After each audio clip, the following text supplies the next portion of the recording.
for so long. We're so damn excited that we put it in a song. Don't need no check downs. Give me big hits and quarterbacks. Keep your fantasy team from falling off the track. Football is back, Jack. Whether on the ground or through the air, when the chips are down and you throw a prayer, when your team is primed and on the hunt, it's 4th and 10, you refuse to punt. When the shoulder pads and helmets crack, that's how you know that football is back, Jack. Let me hear you say, football is back, Jack. This high is wild and out of control, and we're gonna ride it every week till we reach the Super Bowl. Don't need no check downs. Give me big hits and quarterbacks. If you say this game's the best, I'll say it's a gag. Football is back, Jack. Football is back, Jack. Football is back.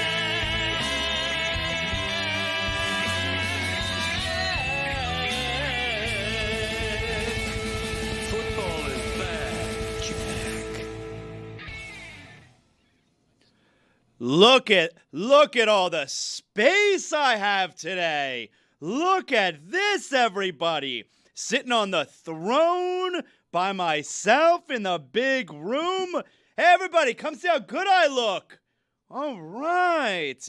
You guys are very fired up on that side. So, this is ridiculous. let me see if I got this. Let me see if I got this, all right? First of all, before we get to everything that's actually happening in that room right now, let's make sure everybody knows today's a huge day, all right? Today's a very, very big day. Perhaps the biggest, Zaz. Really, and you may be saying, Zaz, what are you talking about? The Heat aren't playing tonight. The Panthers aren't playing tonight. How's this a big day? All right, but Mike, Cyclones. That's right. This is it, right? This is it. This is the Magic City Fronton finale. The final Battlecourt game ever played at the Magic City Casino. We are moving venues next year. It is Battlecourt Championship Day. Big day or not a big day? It's a big day. It's a big day. Perhaps the biggest day of my life. And I came in with a certain type of energy. It's not every day that you get to wake up knowing that the team that we co-own can win a championship. Today, 7 p.m.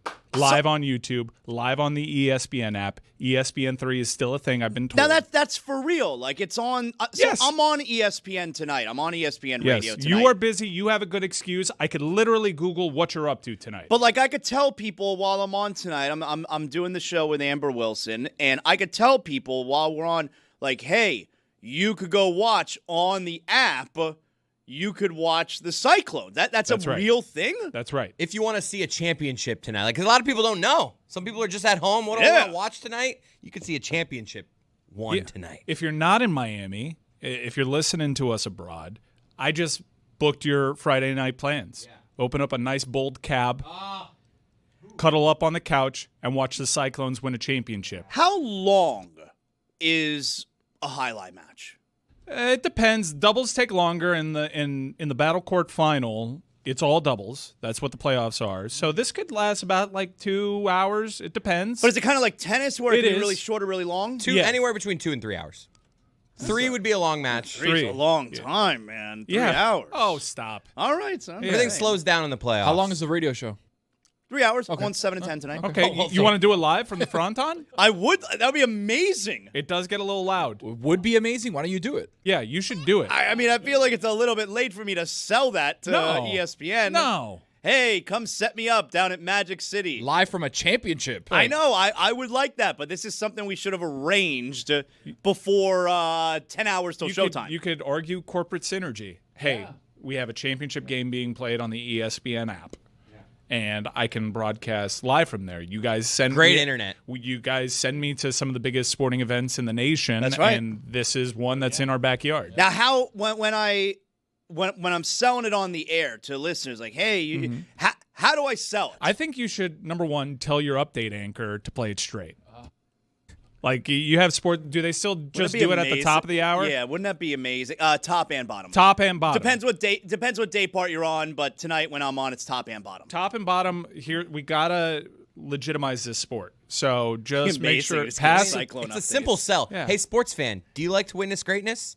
You want to see the best backcourter in the world go for a title tonight? Huh? I mean, it's just Unda, the revelation. Are you wanna guys see him? Undertaker. Have you had moments where you're thinking to yourself how it's gonna feel to own? I'm not going there yet. To be the, you haven't thought about. So going there. this is exciting because I have lifted the prestigious never lifted it. Battlecourt trophy. It was inside the bubble. It was a COVID season, the first ever season, and it's have you ever done heroin? Everyone says you're chasing that first high for the rest of your life, and that's been us with Battlecourt. We're chasing that first high. I wasn't even there for that one. I was on a cruise. He was on a cruise. He had Wow, absentee owner. Yeah. I mean, trust me, we've been there. Can you imagine if the Heat are in the NBA Finals and Mickey Harrison's on a cruise? I we've could done that. actually. Because that's his other job. That was a bad example because he. No, works in it's a cruise great line example because he would never be on the industry. He owns cruise. cruise Of lines. all the examples in sports, though, Yeah. probably the worst. No, He's that's the why most it's likely a great owner to example. be like, I'm sorry, because I'm on he a cruise. owns it and he would still never be at that job. That's You're you bad. guys. You're bad at analogies. You don't know It's okay. what you're talking about. You don't know what Anyway, you're talking about. He owns Carnival Cruise Lines. Like that would be a Anyway. legitimate excuse. Better than what Roy's got going on tonight. Okay, so that's what's happening tonight, all right? And I'm gonna make sure everybody on ESPN Radio knows what's going on, and that they could watch you guys on the ESPN app, because that's how I roll, all right? But all that excitement that we just described, Mike Ryan is also a little bit angry because for the last few days, I am a little bit angry. Mike Ryan has been coming in. He's been in the office here, Got that Bert and Ernie cadence. It drives me wild. and he'll say like, "Who wants to come on Friday? Clone Cartel. I got a suite. I want to make sure that there's enough room for everybody." And I specifically told Mike, I'm like, "Oh man, I would totally come," which I would totally come, but I'm working tonight. I Yes, can't. all I right? I know you to be busy. Yeah. So apparently, like, everyone else is giving you excuses? This entire back room, open invite, courtside seats. When have you ever been offered a courtside seat to a championship before? Jeremy, you ever been up close to a game before? No, never in my life. Another you bad don't- example. you- He certainly sits not courtside for the a certainly Heat not a game. finals game. Yeah, certainly not. And you won't be unless you trade Tyler Hero. More on that in a second. Wow. But I assume, look, we're all doing this together. Our show owns the Cyclones. That's always been my the way that I view it. It's not a Chris Cody team. It's not a Mike Ryan team. It's a Dan Le Batard Show with Stugotz team. You're right. And Dan's not going to be there. Stu's certainly not going to be there. It would be a real shock if he were. That would be an upset. That would be something. That'd be a swerve. That'd be something. Text me back. And I assumed, I guess, ignorantly, that everybody here would be super psyched and match our level of excitement. We've been talking about the Battlecourt Championship for weeks on end, and I know that you've been busy. It's cool. But I was like, Tony, you excited tonight? Can't wait to see you there, pal. And he's like, oh, I would go. I would. I definitely would go. What's your excuse? It's not an excuse. Wait, no. Don't couch it as an You- excuse. You definitely wouldn't. I would. No, I would. Don't tell me you would when the opportunity is staring at you right in the face. I've gone. If you would, I don't remember you going. What? If you would, He's been. Long then time. You you would screamed at go my buddy Tommy tonight. for getting too close to the net that one time that, I don't know who Well, was. that's a rookie move. You That's don't it. walk You too don't walk close to the net. Okay, Safety but you issue. remember That's that a or no? safety Everybody issue. knows I that. don't. I drink a lot at these things. Okay. And he's not going. Tony's not going. Got like a dryer He's getting like, delivered. I No, got, it's yeah, I got it's not I got one of those pods I got being a pod delivered, getting and I'm delivered. like, at 7 p.m. for first toss, you have a pod. What does that even mean? So I'm moving. We bought a got a house. I'm moving. podcast I gotta delivered? move my stuff, right? The thing is, we got to move out this weekend, and I got to start doing the work early, right? They're gonna put the pod what in. work? You didn't hire a mover? You got money for a mover, buddy? Yeah. Send it to me. You're doing this all yourself? I do it with my brother too. My brother-in-law. I can't think of Moving anything yourself? I'd rather do. that It's brother- only a couple of things. It's that only brother-in-law behavior? with the pirated shirts. Yes. No, I don't like that. Moving on your own, sucker behavior. It's Wow. not sucker behavior It because is. You're a sucker. All right. Hard So Tony, yeah, wow, I didn't expect that this early in the we morning. only use A's for suckers. So Tony's out, very insulting. Jeremy, what's your excuse? I'm also moving. That's a lie. That's this gotta is be a lie. rich. No, How so- many people can possibly move on a front? You know what? Everybody knows the great window to move is Friday evening. Everybody saves their moves for Friday evening. Every community has laws that, like, you can't move on the weekends. So here's what's happening. I already live in my home, but for the last 2 months, I've been out of my home because we had a leak in our house. Wait, you're serious? and they We're were doing a moving kind of thing as well? Yeah, there was is construction bullshit. in our house for the last 2 months. Today is the day that we are kicked out of the Airbnb. It's the last day that we have for rent. We literally, as of yesterday, got the sign off to be back in our house. All of the timing worked out great. The unfortunate part is that the timing also meant there would be a controversy with Highline. This is the bullshit. I don't That like sounds this. like I don't This like is any the of this. That bullshit. sounds like bullshit. All right, This now is we're moving bullshit. on. It's the truth. This is the bullshit. Now think we're I'm Two a liar? people You moving. calling me a liar? Waiting for. You know what? Everybody loves their weekend plans of moving on Friday There's night. nothing I could do I about hate it. it. What are you doing Insurance this- would What only are you doing cover this Friday? to Oh, I'm today. moving. I have no choice. And then we turn our attention to Roy, Roy? a legacy member of the cast, someone that I know would love to celebrate a championship. And I said, hey, family friendly, kids free. This is free to the public. This is the best bargain in town. And I'm like, Roy, you coming tonight? And he's like, I didn't go. Let's not. No, You were no, searching. that's Exaggerating He's right there. searching, and guess what he told me? I don't know. I got one person hosting radio. That's okay. I can Google it. I got 2 people moving at the exact same time on a Friday night. I don't believe them, but whatever. You know what Roy told me? I'm going to the practice rink. There's no way. There's no way. As you know, the Winter Classic is coming down in about 2 weeks, and I have to get my skating legs under me because You're practicing. yeah. I have thought you to- were like going to watch the Panthers practice. No, No, they're on the the road. Panthers are No. on the road. I You can't understand how road trips work? Roy's Yeah. lacing him up because he's got a big one against the Rags. Yeah. So yeah, I have to get my skating legs under me. Okay, hold on. That's by far the most ridiculous What does excuse I've you heard. skating have anything to do with the Winter Classic? There's a media skate, and I'm going to be a part of that. When you say skate, that like a game? Yeah, not a game. Like you get to go on the ice at the ballpark. Wait a and second. skate on it. You're training for a casual skate around the rink. Yeah, This is bullshit. this is not Like bullshit. outside of Bullshit. Rockefeller I Center? want, he's getting his skating legs under him. I go to Kendall Ice Arena like once every 3 years. Trust me, I don't need to train for it. pal. I hope at 7. I'd like to see you skate then. I do. Every 3 years. I That's lace the him up. I bullshit. don't- That is the bullshit you're right the there. What are you bullshit. talking about? You're the bullshit. That's the bullshit. This is a completely fair point that Mike Ryan is making because I haven't ice skated in years, and I know if you took me to an ice skating rink right now, I'll skate my pants off. Yes. Like, I would like to see that. I would not. He's part Canadian. you don't forget how to skate. Like Zazzle I has could easily Skating do is like some riding a bike, Zach. Yeah, it really Yes, is. it really Yeah. is. For you, maybe. It Yeah. is. If you didn't ever know how to skate, though, and you're Yeah, learning. but maybe he's not as easy. learned. Yeah. The learning's been done. He's Roy- already a learned skater. Yeah, he's What a learned I want skater. At 7:15 tonight, when like the intense moment, if we're about to have first toss, I want just a cut to what Roy's doing. He's just at an This is insane. Yeah, I thought he was training for a media game because that's what I heard a year ago when he began his training, and now it's just a casual jaunt around a rink in a baseball park. I've never once in my life gone to Kendall Ice Arena and been like, damn, I should have trained for this. You gonna go backwards? I'm going to try. Roy, you just learned how to skate? Yes. How long ago? I learned how to play while skating about a couple months ago. And what about learning how to actually skate? How to actually skate, not intensely before this year. So, no, it was really the first time I really learned how to skate. Wow. When you first got out there, were you out there like with the bullshit where, you know? No, with the sled? No. Yeah. No. We have a live look at what Manu is doing this morning to prepare for tonight's That guy Battlecourt plays for show. you? That's the best backcourter in the world. That guy plays for us. That's your boy? That's your boy? Manu Ladouche.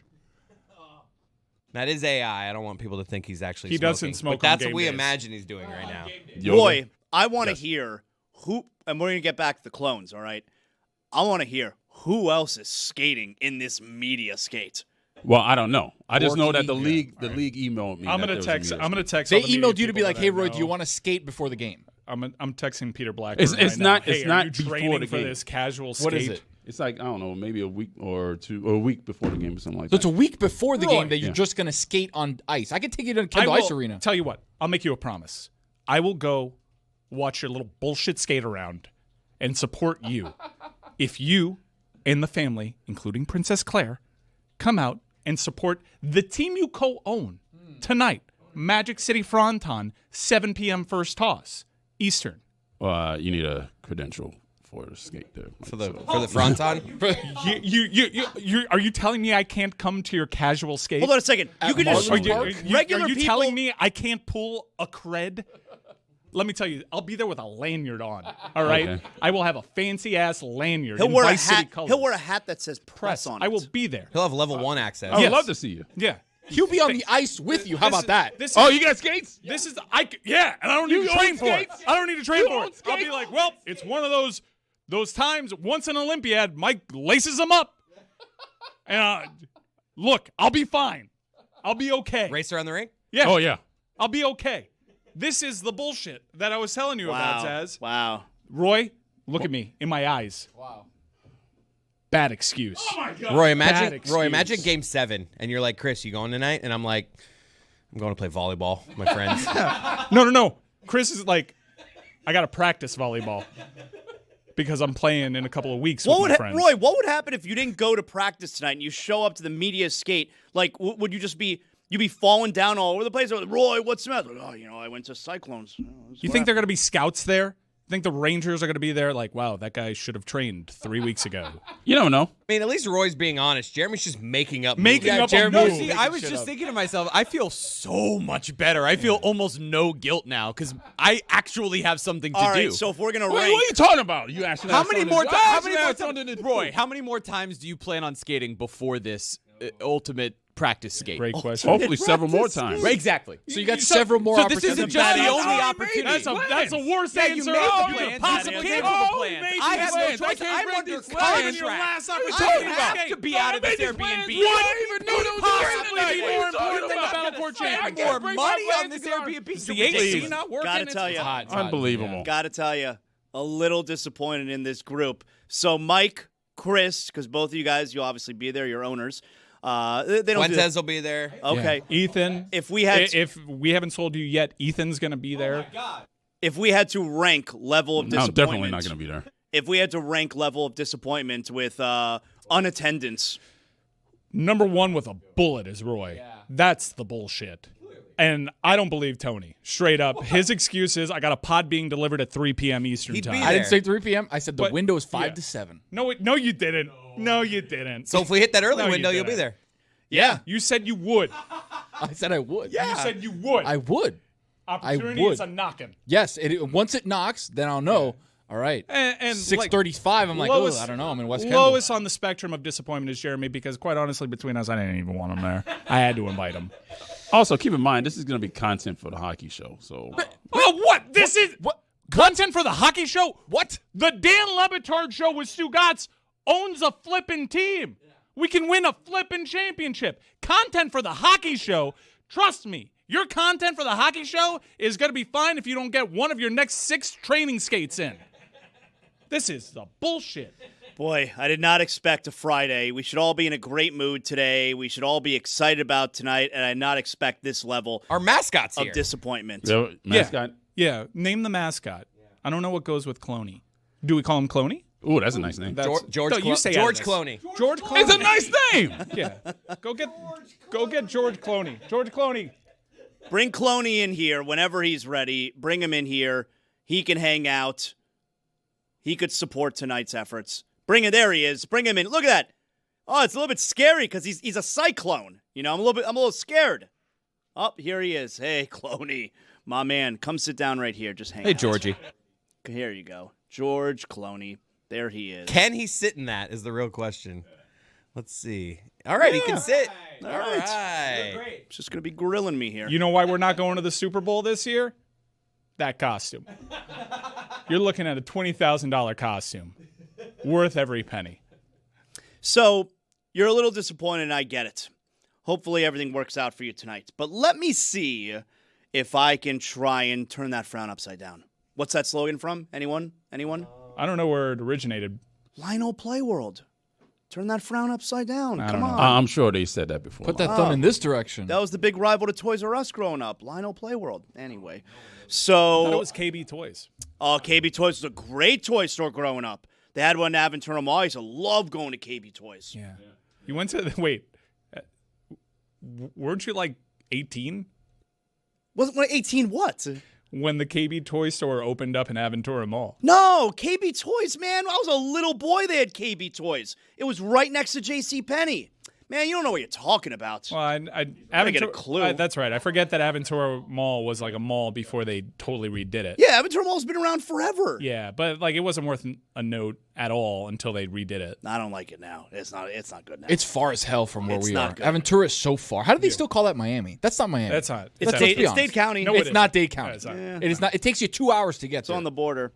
Anyway, let me see if I could, turn that attitude in a brighter direction. What if I told you guys that Giannis Antetokounmpo might be interested in the Miami Heat?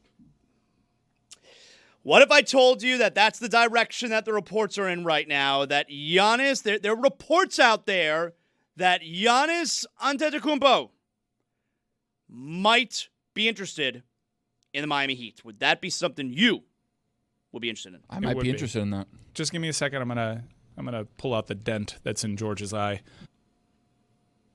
So, Giannis Antetokounmpo, this is according to Howard Beck, a very respected NBA guy. Giannis Antetokounmpo reportedly likes the Miami Heat as a landing spot if he can't land in New York. Quote, again, in doing the Giannis story and talking to people around the league, Miami was suggested to me as a place Giannis would really love to land if it's not New York, end quote. Clooney, how you feel about that Giannis report right there? I mean, come on now. shock. Here's the thing, all right? Giannis can want to go to New York all he wants. I don't see how New York acquires him. And the reason I say is, okay, New York's obviously going to give up Karl Anthony Towns. Fine. But they don't really have anything else to give up. And there's no reason Milwaukee would be in on just Karl Anthony Towns because Giannis is a lot better than Towns. And, they're not any good right now with Giannis, so why would they want Towns? New York doesn't have any draft picks. They have no draft picks that they could trade. So if you're Milwaukee, you can't just build by getting Karl Anthony Towns in return. So Giannis can want New York all he wants, but I don't see it as a realistic destination. The packages that they could potentially offer would be Towns and some filler of role players Nothing. that aren't the names you recognize and pick swaps, or they could offer Kat and Mikal Bridges together. But to your point, Zaz, You need picks. when you're trading away a superstar, particularly within the same conference, to a team that obviously would be elevating itself, you don't often see a trade like that not be for a haul for your future. So theoretically, a top prospect with high upside plus several picks. And the Heat aren't the only team that can offer something like that. Like if Atlanta was willing to offer Jalen Johnson and several picks, that's like probably the best thing that could potentially happen. But it depends on what both the Bucks and Giannis ultimately want here. And will they handle it the same way that Portland did and just send him wherever they feel like? If he decides he wants out, will they be able to keep a good relationship? Like, these are all the questions that you ask as this unfolds over the next, few months. But we're 3 days away from essentially everyone being open to being traded from every roster. That's starting on December 15th. And it's like the question is, Milwaukee still doing the thing where they're not listening to offers, even though they're obviously listening to offers because they have to listen to offers, right? Every time a player has gotten to the point where he's going to request that trade, the team always starts with they're not listening to offers. Yeah, so we're not listening to the 29 offers that are pouring into our inbox every single second of the day. And then I love the report. It's like Golden State says, hey, we'll trade you Draymond. Now, hold on a and second. everybody's like, okay. Hold on a second. When you say Golden State, what does that mean Golden State says? There's been conversations said that Golden State would offer Draymond Green as part of a trade. Okay, so the way you land originally Giannis. said it, you made it sound like Steve Kerr got in front of a microphone and said, yeah, we would trade Draymond for Giannis. Basically, type. For Milwaukee, by the way, when we're talking about picks, like this year they have a pick. It's just whichever one is the worst of their pick and New Orleans, likely to be their own pick. But if you look forward in the next few years, they're not going to have a 2027 pick. They're going to have the least favorable of several different teams' picks in 2028. They don't have a pick in 29. They're going to have a pick swap with Portland in 2030. So they have some draft picks available to them, but the real likelihood here is they're going to be looking for some draft capital because even if they struggle over the next few years, their picks aren't going to be great. Now, that is where you could convince yourself, if you're on the Knicks side of this, well, if their own first-round picks are going to be swapped with other teams, they might as well end up with the worst possible pick because who cares, right? If you get a bad pick, the other team's just going to take that from you, and you might want to remain competitive. But normally the way this all ends up working itself out, these teams are looking for a giant haul in return for their superstar. So whether that ends up being, like I just mentioned, if it's Jalen Johnson in Atlanta, there are other teams that can make these offers. But I don't think that they would do it either. Like, that's the thing. I think Atlanta's in the space presently where they've decided, like, that's their guy. Jalen Johnson could be the best player in the Eastern Conference in 3 years. Right. And I think that they'd be more likely to move Trae Young as a piece to a team that thinks that could take them over the top or dismantle things around it so they can build around Jalen Johnson than they would be willing to move him in exchange for Giannis to pair with Trae Young. That's where you look at the Miami Heat and you say, whatever their best offer is may actually end up being at the very least near the best offer that Milwaukee can get. And if that's one of the two places that Giannis would want to be, that's where you go. But the weird part about all of this has become, like, normally this show and Heat Twitter are doing all of the hope trafficking.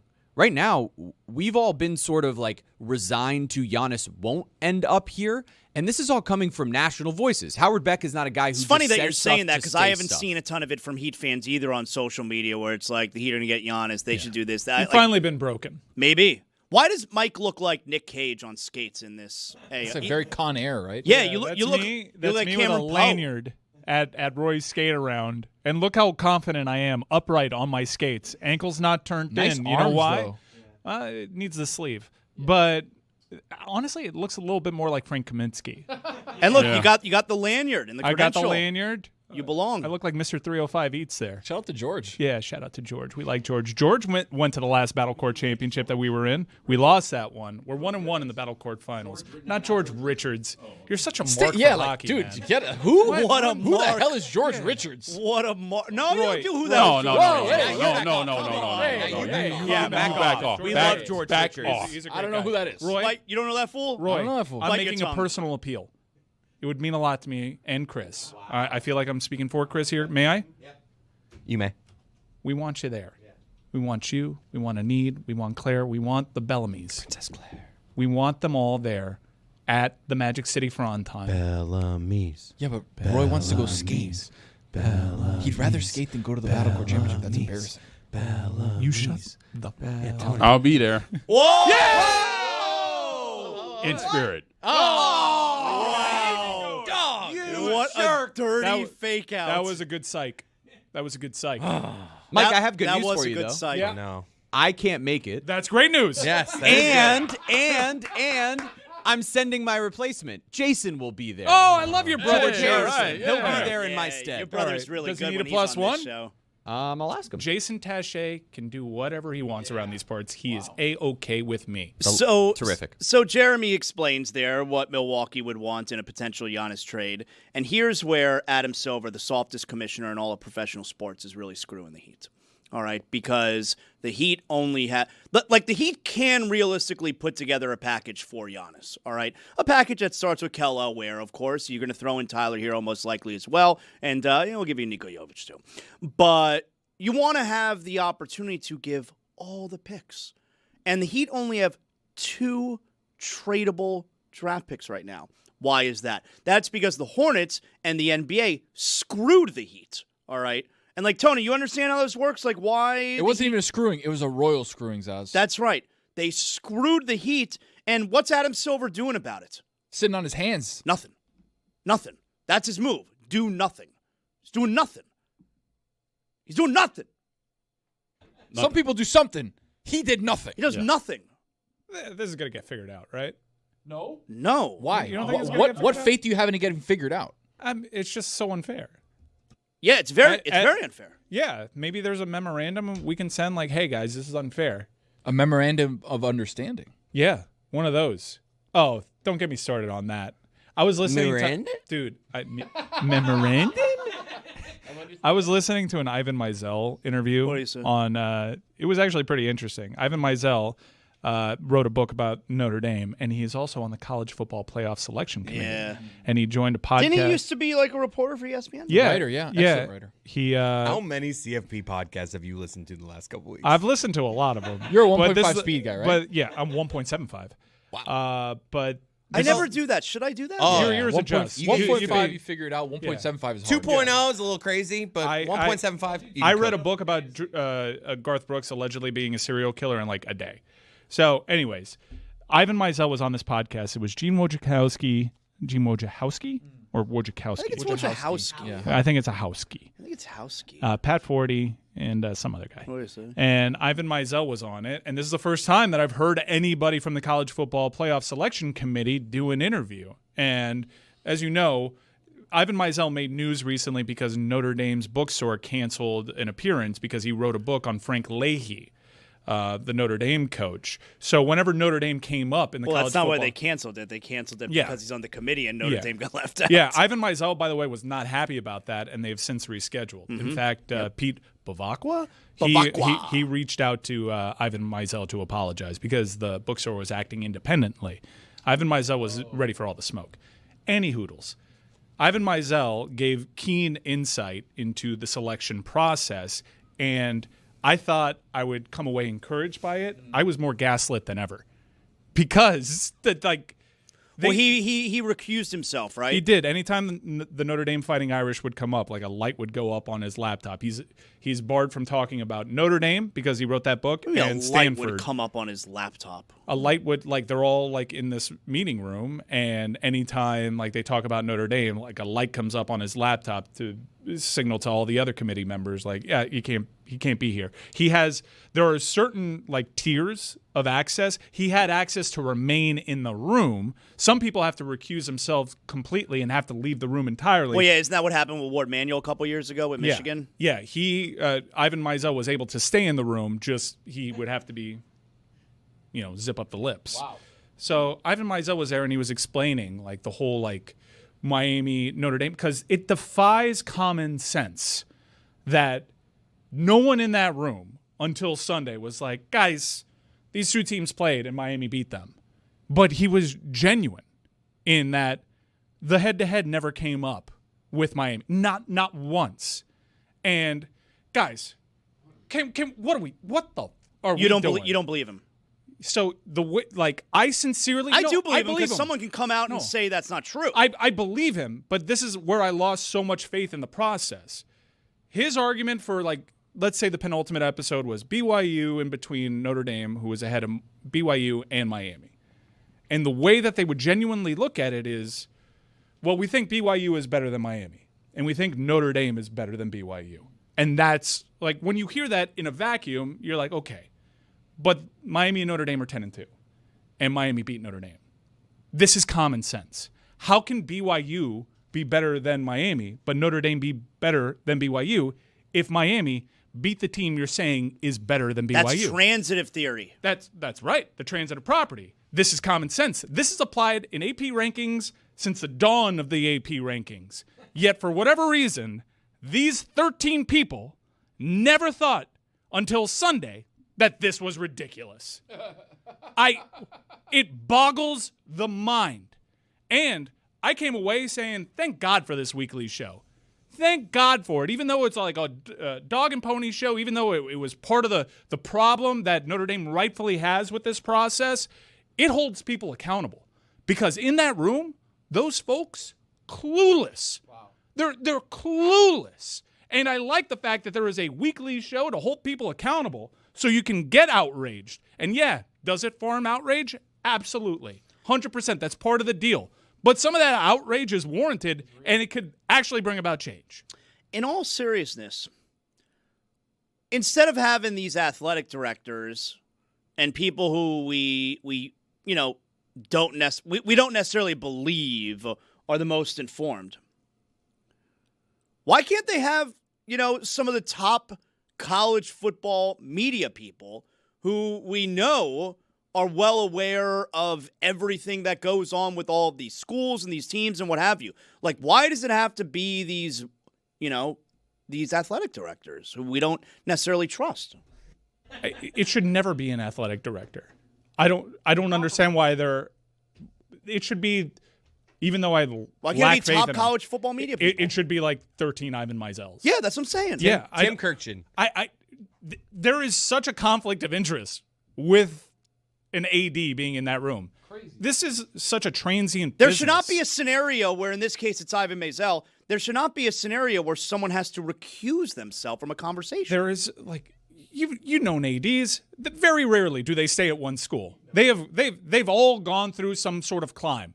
They've been at other schools. They all know each other. They all have relationships. When you're having an SEC conversation, you can't have the chairperson getting daily calls from Greg Sankey because he's the athletic director at Arkansas. Yeah. This is beyond stupid. Zaz, you know ADs?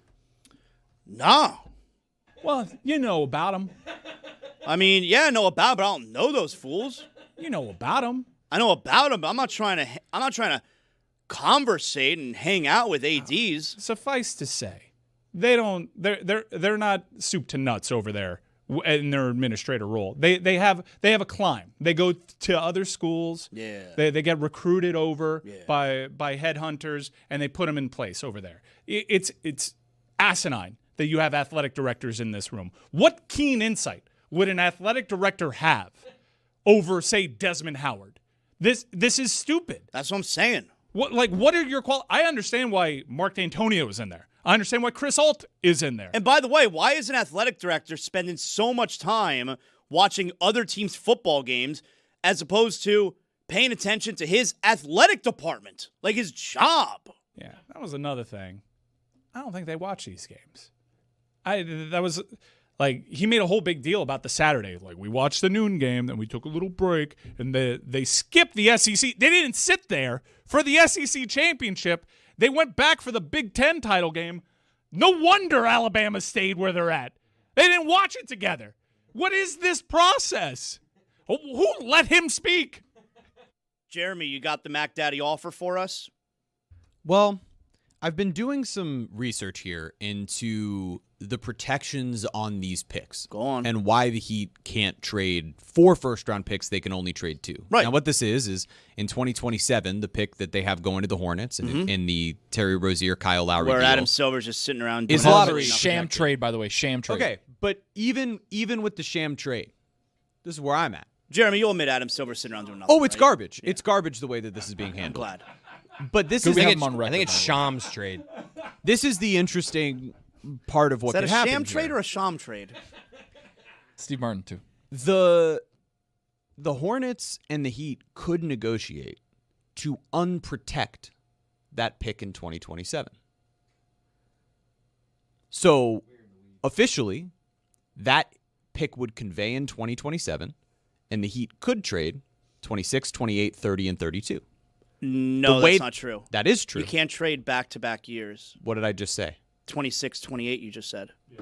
But they're going to give 27. That would be back-to-back years. You idiot. You Can't can do that. I know that We are if in the they, weeds. That is if they embarrassing convey for you.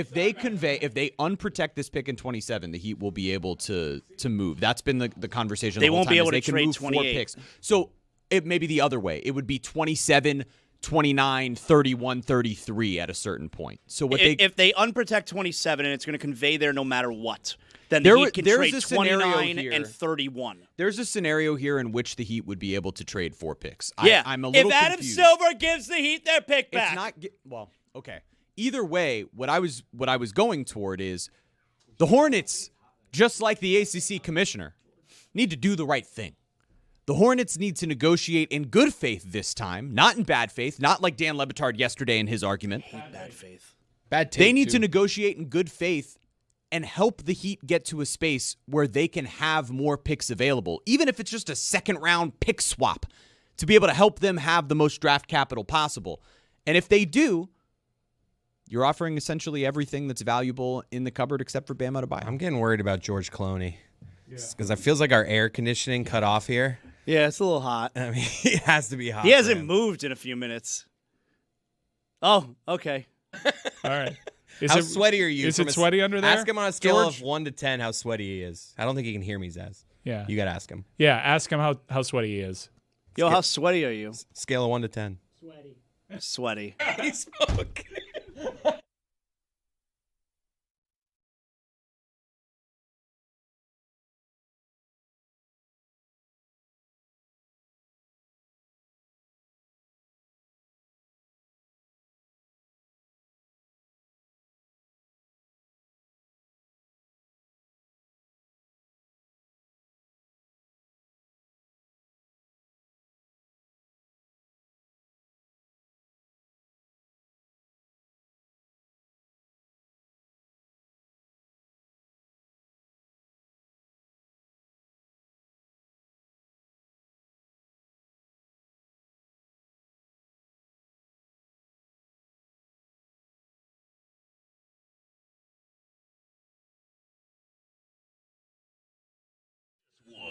With Jeremy Taché. Because Jeremy was an alleged journalist last night. Yeah, my thoughts exactly. Jeremy, who is an up-and-comer in the broadcasting game and is someone who has now journalistic credentials around, literal credentials around the Heat and the Marlins. Yesterday he was hosting. And this is one of the great things, Stugotz, this time of year. We get it so infrequently around here in South Florida. But South Florida has always done this well. The rest of the country always makes fun of, you guys don't care about that sports that much. You're bandwagon people. All right. Many of us are. Not everyone is. The loyalists are super loyal. But Miami does the bandwagon better than anybody.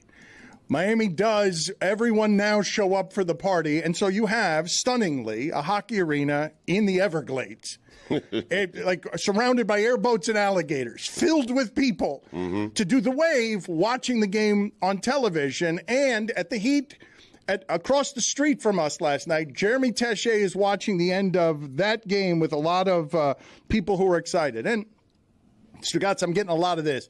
Jimmy was out of bounds, and it ended up being a 3. That was a goaltend ref culture win. Okay, whatever. Tell it to the people who were yelling and screaming around Jeremy. How about this? 1-1, we're coming home. Okay, who's we? Yeah, I took the Heat in 5. Anyone else? He's right. All right. The Knicks are watching this like everybody 2 else. rounds ago. It was a long time ago, understandably. Here's Jeremy Taché not being a journalist while covering, again, an arena filled with people, but no players or athletes were there. You're catching us right now as the Miami Heat have just won Game 2 of the NBA Finals. You can see that this crowd here is hoisting babies into the air. This crowd is ready from the moment this game started, and it has continued here as the Miami Heat have just upset the Denver Nuggets. We got fans going crazy. We're high-fiving. Everybody's ready for an unbelievable night right here in Miami.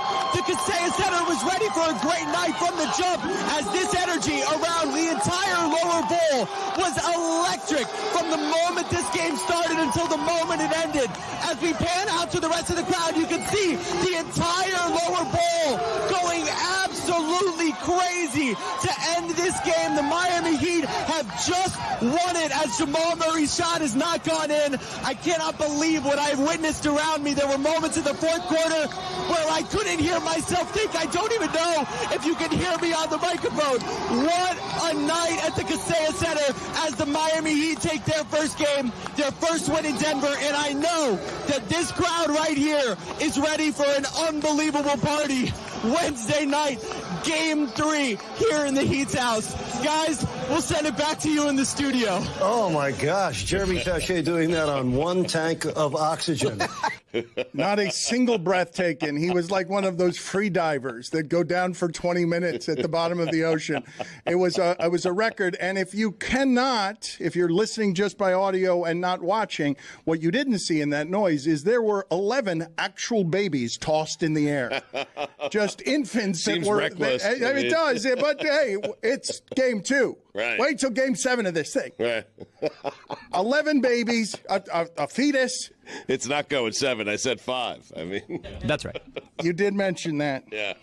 The energy was actually insane. I don't remember any of that. I feel like I blacked out as that happened. It sounded like I was losing my voice. I wasn't losing my voice. I literally was just unhinged. I don't remember it. It was really amazing. You blacked out. Excellent work by you, blacking out as a impartial observer of games. Well, you can't be impartial if you're holding a microphone that says Heat TV. My job is sales and in that. high-fiving. You're people. emceeing. Yeah. Emceeing is really sales. I'm there. Yeah. I'm there to make sure everybody's ready to be at games 3 and 4. I'm there to make sure that everybody is ready to be at the road rally. Bally Sports, the heart of the fan.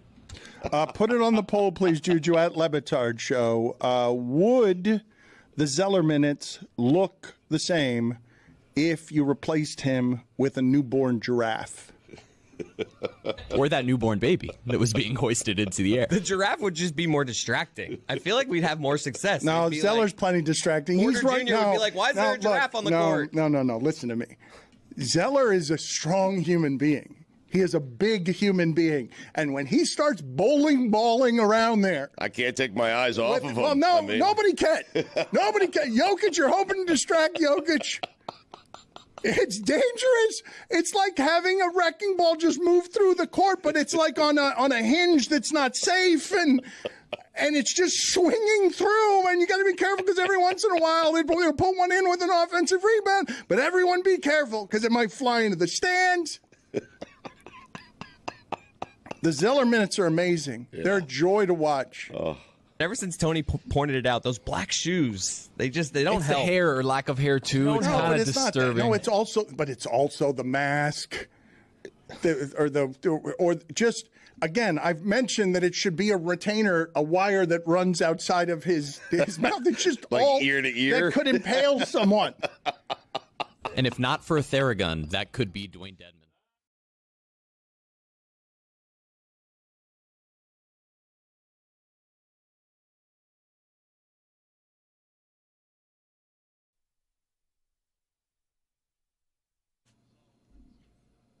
This episode of the Dan Le Batard Show is presented by DraftKings.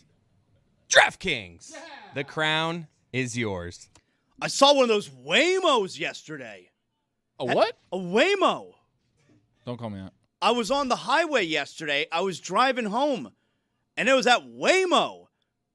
And you know how I knew? Because it's that car, and it's got like a spinning kind of deal on the top of the car, you know? What are you talking about? You sound insane he right does. now. You know he's that, right? He's got that Waymo. Such an unserious cadence. I saw that Waymo. What is a Waymo? Human beings don't speak this way. It's a language reserved for Muppets. Waymo is the car that it's like the Uber without a driver.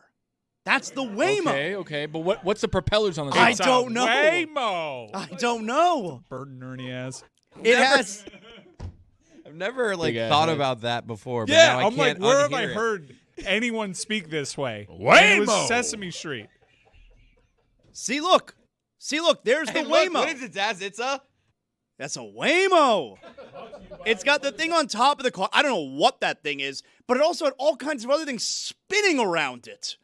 And I assume that that's like the car, how it sees and drives you, because there's no person actually driving you.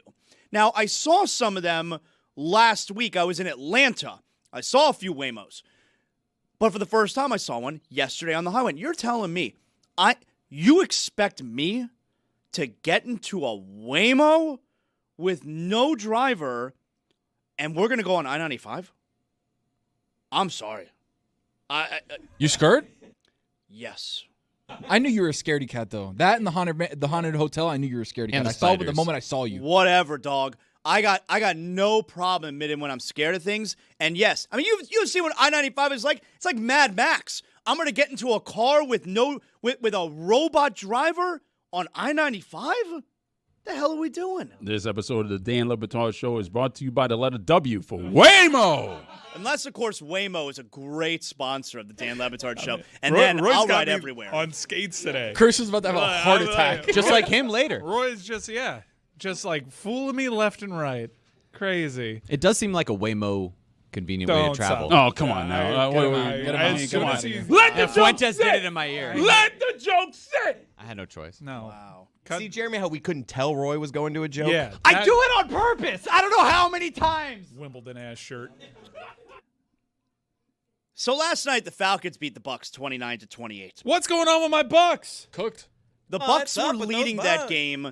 Listen how inexplicable. Like, maybe you didn't stay up for the end of the game. I didn't. I thought the game was in hand. Well, yeah, because the Bucs were up 28-14 early in the fourth quarter, and you would say, "Oh, so the Falcons did the thing, where you go for two," which actually I think it's I fully endorse. I think it's a great move. Yeah, where math. If you're down 2 touchdowns, down 14, go for 2 on the first one, because really, if you get it 1 out of 2 times, you're golden. But if you get it the first time, you can win the game. But listen how this unfolded.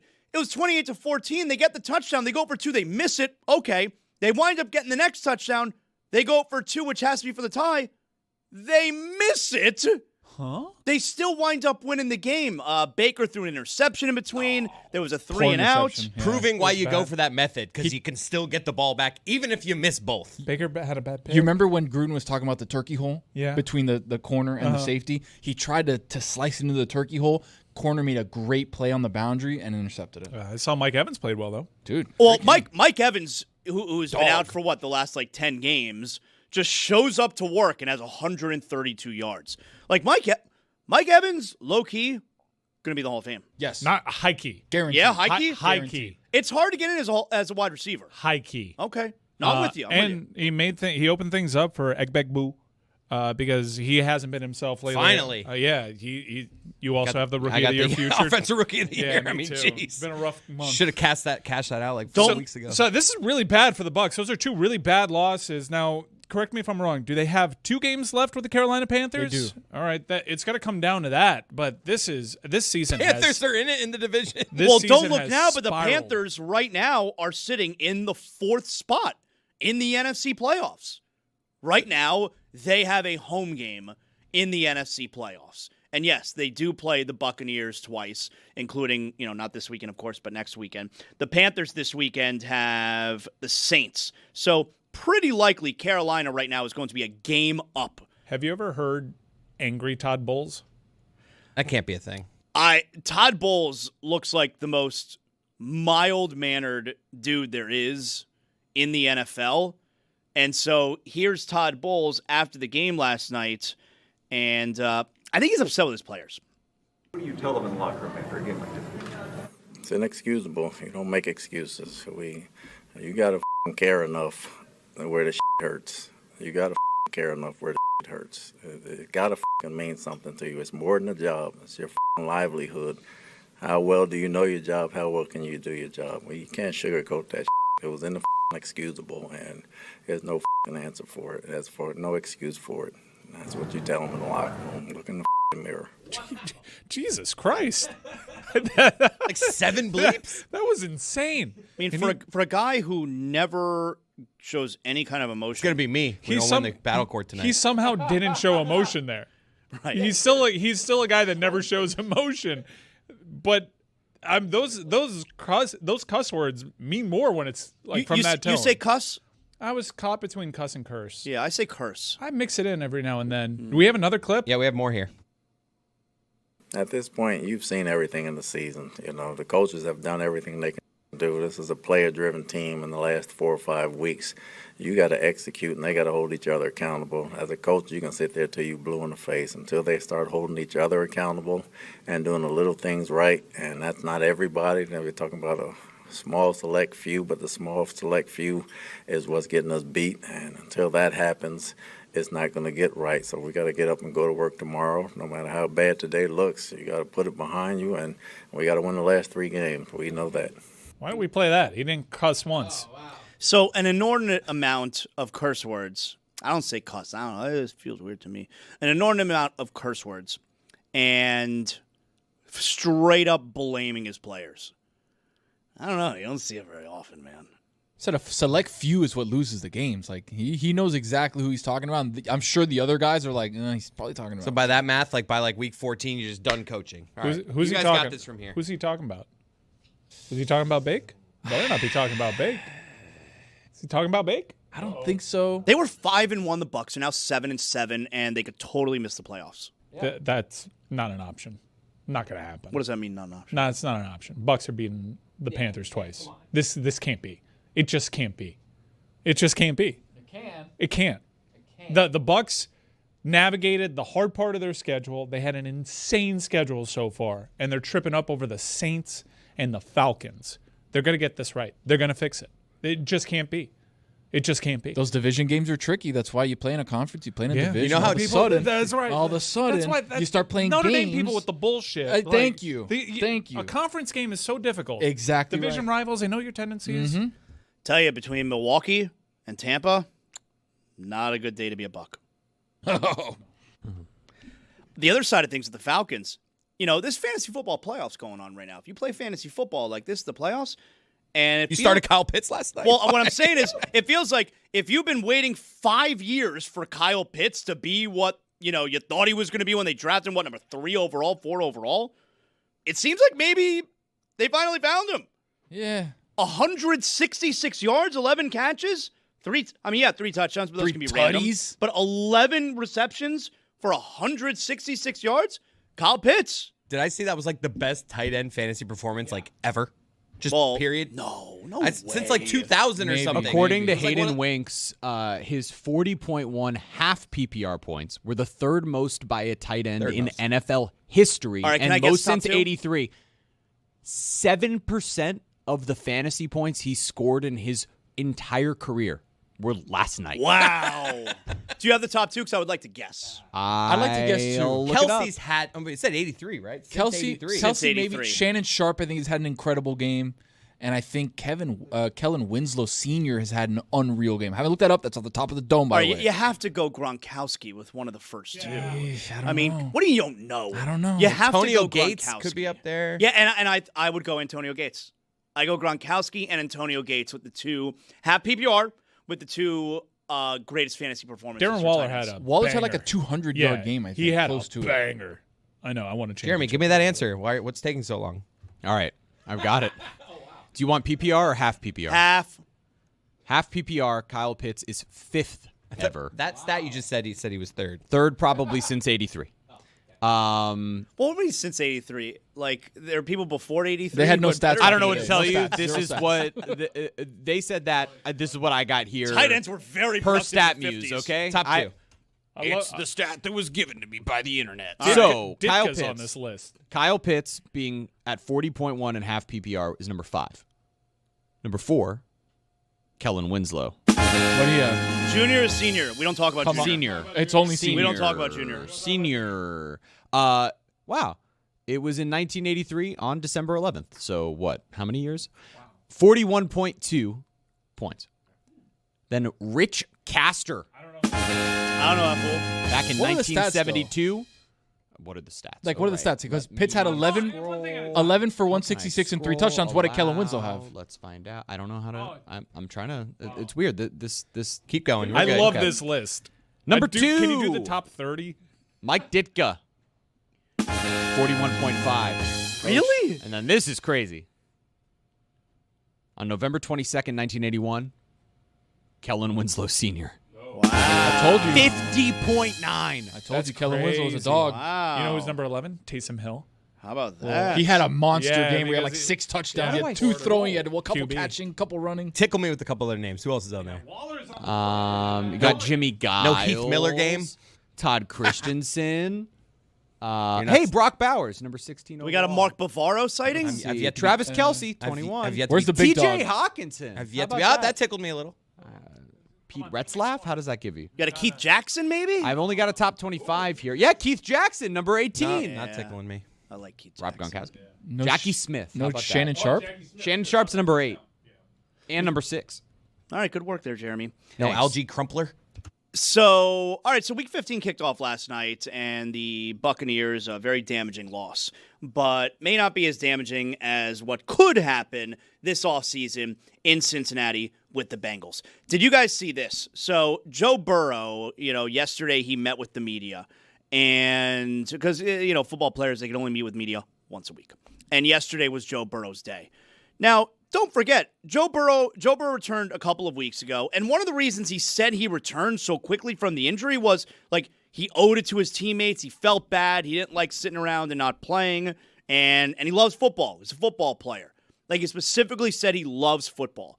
And yesterday, here he is, very, very sad.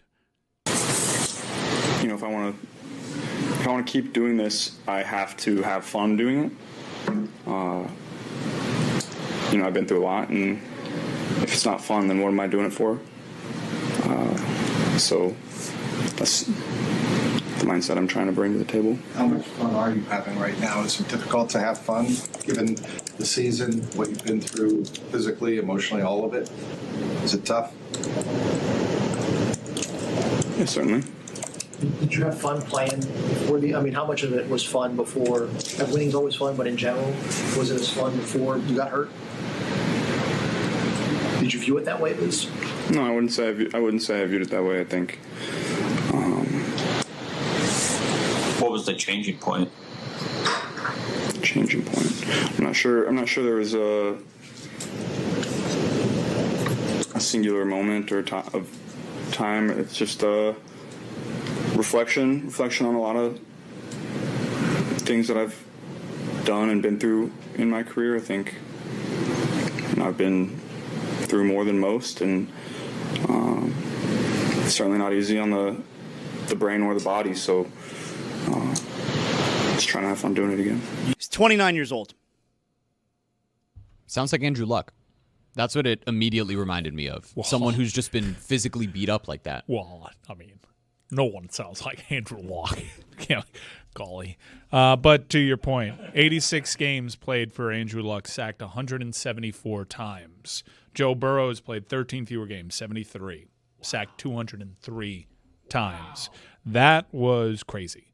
Those quotes, that honesty, that is either a message to the league, come get me. It's certainly a message to the Bengals, fix this or I'm gone. That's a dude contemplating retirement publicly.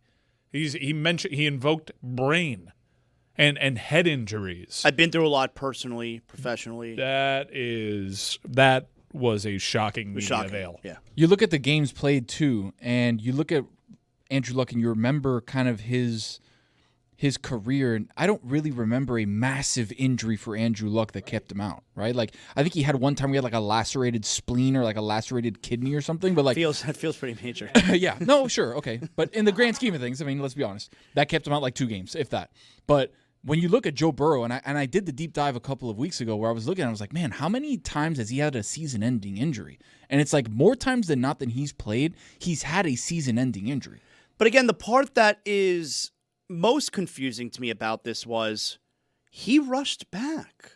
He rushed back a couple weeks ago and specifically talked about he felt like he was letting his team down and that he's a football player and he loves playing football. That was literally him before stepping onto the field with the sideline reporter where she said to him, why did you rush back? He's like, I'm a football player. I love to play.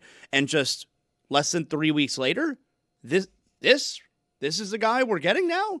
We talked with Damashek on Football America about this a little bit, and he pointed out, like, it's also the fact that he's coming off of making a pretty devastating play at the end of the game that costs them an opportunity to continue their season. But he's brought back, right? His team didn't do anything to keep themselves alive. He's brought back, hey, come back and win every single game and be our savior. And that's got to be a really frustrating position to be in constantly, over and over again, is you're the only reason the organization is staying afloat. Every offseason, there's controversies over who's getting paid and who's not getting paid. The ownership group is laughed at constantly. And here you are propping everything up over and over again. No matter how great those receivers and weapons are that he has, nobody else can seem to keep this team alive, and he's brought back to be the hero. He faces a devastating loss. This is sort of like when you hear guys after the NBA Finals contemplate retirement and ultimately come the next season, it's not an issue. But in this sport, with this guy who's been beat up more than anybody, it does feel a little bit real. It also feels like the Bengals have mismanaged his entire tenure, right? Like, let's be honest. They fell ass backwards, like Cosmo Kramer. They fell ass backwards into getting Jamar Chase, getting Joe Burrow, getting T. Higgins, and now they have to pay all those guys because what do? You have to have great offense. They haven't fixed anything on defense. Their offensive line has been atrocious, has been mostly to blame for all of the season-ending injuries that Joe Burrow's faced, between the toe, between the knee, between the wrist, between all these different things. And it's like, Joe's there. They're trying to get me weapons. I have the weapons, but I don't have anything else. What am I going to do? I'll buy this as a threat to the Bengals, but I'm not buying this as like I'm sad, feel bad for me. I mean, get out of here. I'll do it. Stafford if no was one in else is going to Detroit do it, I'll rotting do away. it. You got all the money. The guy bought a Batmobile this past offseason, dating supermodels. He Like, decided look, against it. Okay. He almost bought But it. I'm He just almost saying. bought They didn't have the right kind. I'll take this as a threat to the Bengals. I don't feel bad for Joe Burrow's I feel life. bad. He looks sad. Oh, please. And he's kind of cute, so I feel bad for him. By the way, apparently it's really against character because Jamar Chase was asked about Joe Burrow's availability yesterday. Jamar Chase, who's around Joe Burrow every day, he thought that was AI. I thought this was an AI. I'm not. Did this really happen though? That's real. Yesterday? Yeah. Well, it depends on what you saw. I don't really know nothing about it at the end of the day. You know what I'm saying? That's something. You might have seen something that we're not. I mean, but like I've seen a little bit from the TV walking outside from practice, and then like I turned my eyes, but I don't know nothing about it. He didn't believe it was real. He agrees with me. He's like, that guy? Sad? Get out of here. Did Joe Burrow just make it awkward at Bengals HQ? Jamar Chase's neck. Big neck. That's how you know a football player. Yeah. Good Take a look at the God. neck. Yeah, the That's mock how you know? turtle, the mock turtle is a wise choice. When Look you at got his a neck. like that. It's bigger than his ears. Do I look like a football player? No, What you about got a my big neck? head though. I feel bad for his collar. What about my neck? You look like a cyclone mascot. Yeah. Why do you have so many lines? Me? Your neck has a lot of lines. I don't know. Yeah. Let's see. Abnormal amount of lines. It looks like you have like a prosthetic neck. Yeah, I got like a line right here. We all have those lines. No, What but are we he's doing got- to my he's boy? got a fake neck? Let's all lift up our necks. Yeah, look, no. I don't have a fake on neck. You got a Roy's fake got some neck. lines. No, I don't have Jeremy's those got kind of some lines. I for sure got lines. I'm not even lifting my neck. It's hot, but I don't know. we got good necks. All right. No Jamar Chase, but So we got like 5 games this weekend that are Cyclones. Yeah, okay, which is specifically for NFL. All right. Okay. You got like 5. Because we got 6 games this Okay, week. specifically NFL. You got 5 monster games. Like you got Bills and Patriots. You got Packers Broncos, Lions Rams. There's some really good games this weekend. How much attention are we willing to give Phillip Rivers in Indianapolis this weekend? Like that game's at 4:25. I'll be locked in. You're gonna be locked in. Yeah, I'm gonna be locked in. Spiro Ditas has to be on the call for Phillip Rivers and the Colts. He has to be. Text who has Spiro Ditas' number? Text him right now. See if he's on the call. I'm gonna look right now who's on that. But Colts at Seahawks 4:25 game. Like you're into what Phillip Rivers is going to look like. Absolutely. He's 40,000 years old. He's Methuselah out there running around. We saw him looking like, jelly roll, almost weight free. And it's like, what is he going to be? He doesn't know how much he weighs. He was asked, do you know how much you weigh? Do you know how He was much you weigh? I have a good You got ballpark. you got a ballpark? I weighed myself last week. You think he's got a ballpark? You just didn't want to say it? I think he's at a couple ballpark Franks. Spiro Ditas is in Cincinnati this weekend. That's not right. Who they playing? Baltimore. That AFC North. He's not an AFC. I think AFC North. Our boys climbing too much. Indianapolis at Seattle. It's the, I guess I'm not trying to be insulting. It's the D crew Schlereth. for AFC. Andrew Catalon, Charles Davis, Jason McCourty. CD. Man, Charles Davis, they have pushed him down. He was with Iron Eagle. He on was. the 2 team last season. Is got J.J. Watt I hate now. that everyone's realized Spiro Ditas is good at this. I know. This is He used to be our Colts guy. need him there. So is Phillip Rivers is he gonna make it through the game? Because he's gonna start. He's going to start. Is Phillip Rivers gonna make it through the game this weekend? Because that Seattle team is really good. And if he does make it through the game, give me some stat lines here. This is like the best defense in the league. Tony, give me a stat line. Let's say he makes it through the game, entire game. I say he's 15 for 26, $183, and 2 picks. I think this is going to be no touchdowns, 2 picks. No touchdown, 2 picks. I got 1 touchdown, 1 pick. You got him throwing a touchdown? Yep. I think this is going to be real bad. He hasn't played in 5 years. 15 for 26, $183, 2 picks. I remember what he looked like in that playoff game. I remember him moving around. He had his stat line in that last game's good. Guess what? It was 5 years ago. It's 5 years ago, dude. 5 years ago. He's 44 years old. I'm going 9 for 21. Wow. 105 yards. Was he Justin Fields? He's not in shape. And an interception. I think it's going to be ugly. Yeah, I think it's going to be bad. Tony, he's 44 and hasn't played in 5 years. He hasn't played in 1,825 days. The fact that I think he's going to complete 9 passes, I've got not him bad. 8 for 17. Okay, 8 for 17, a touchdown, 2 picks, and 93 yards. Imagine the Yeah, Seahawks. one little screen to Jonathan Taylor. That Jeremy, goes on. mark all our predictions. Imagine the Seahawks remind me. scouting and breaking down film.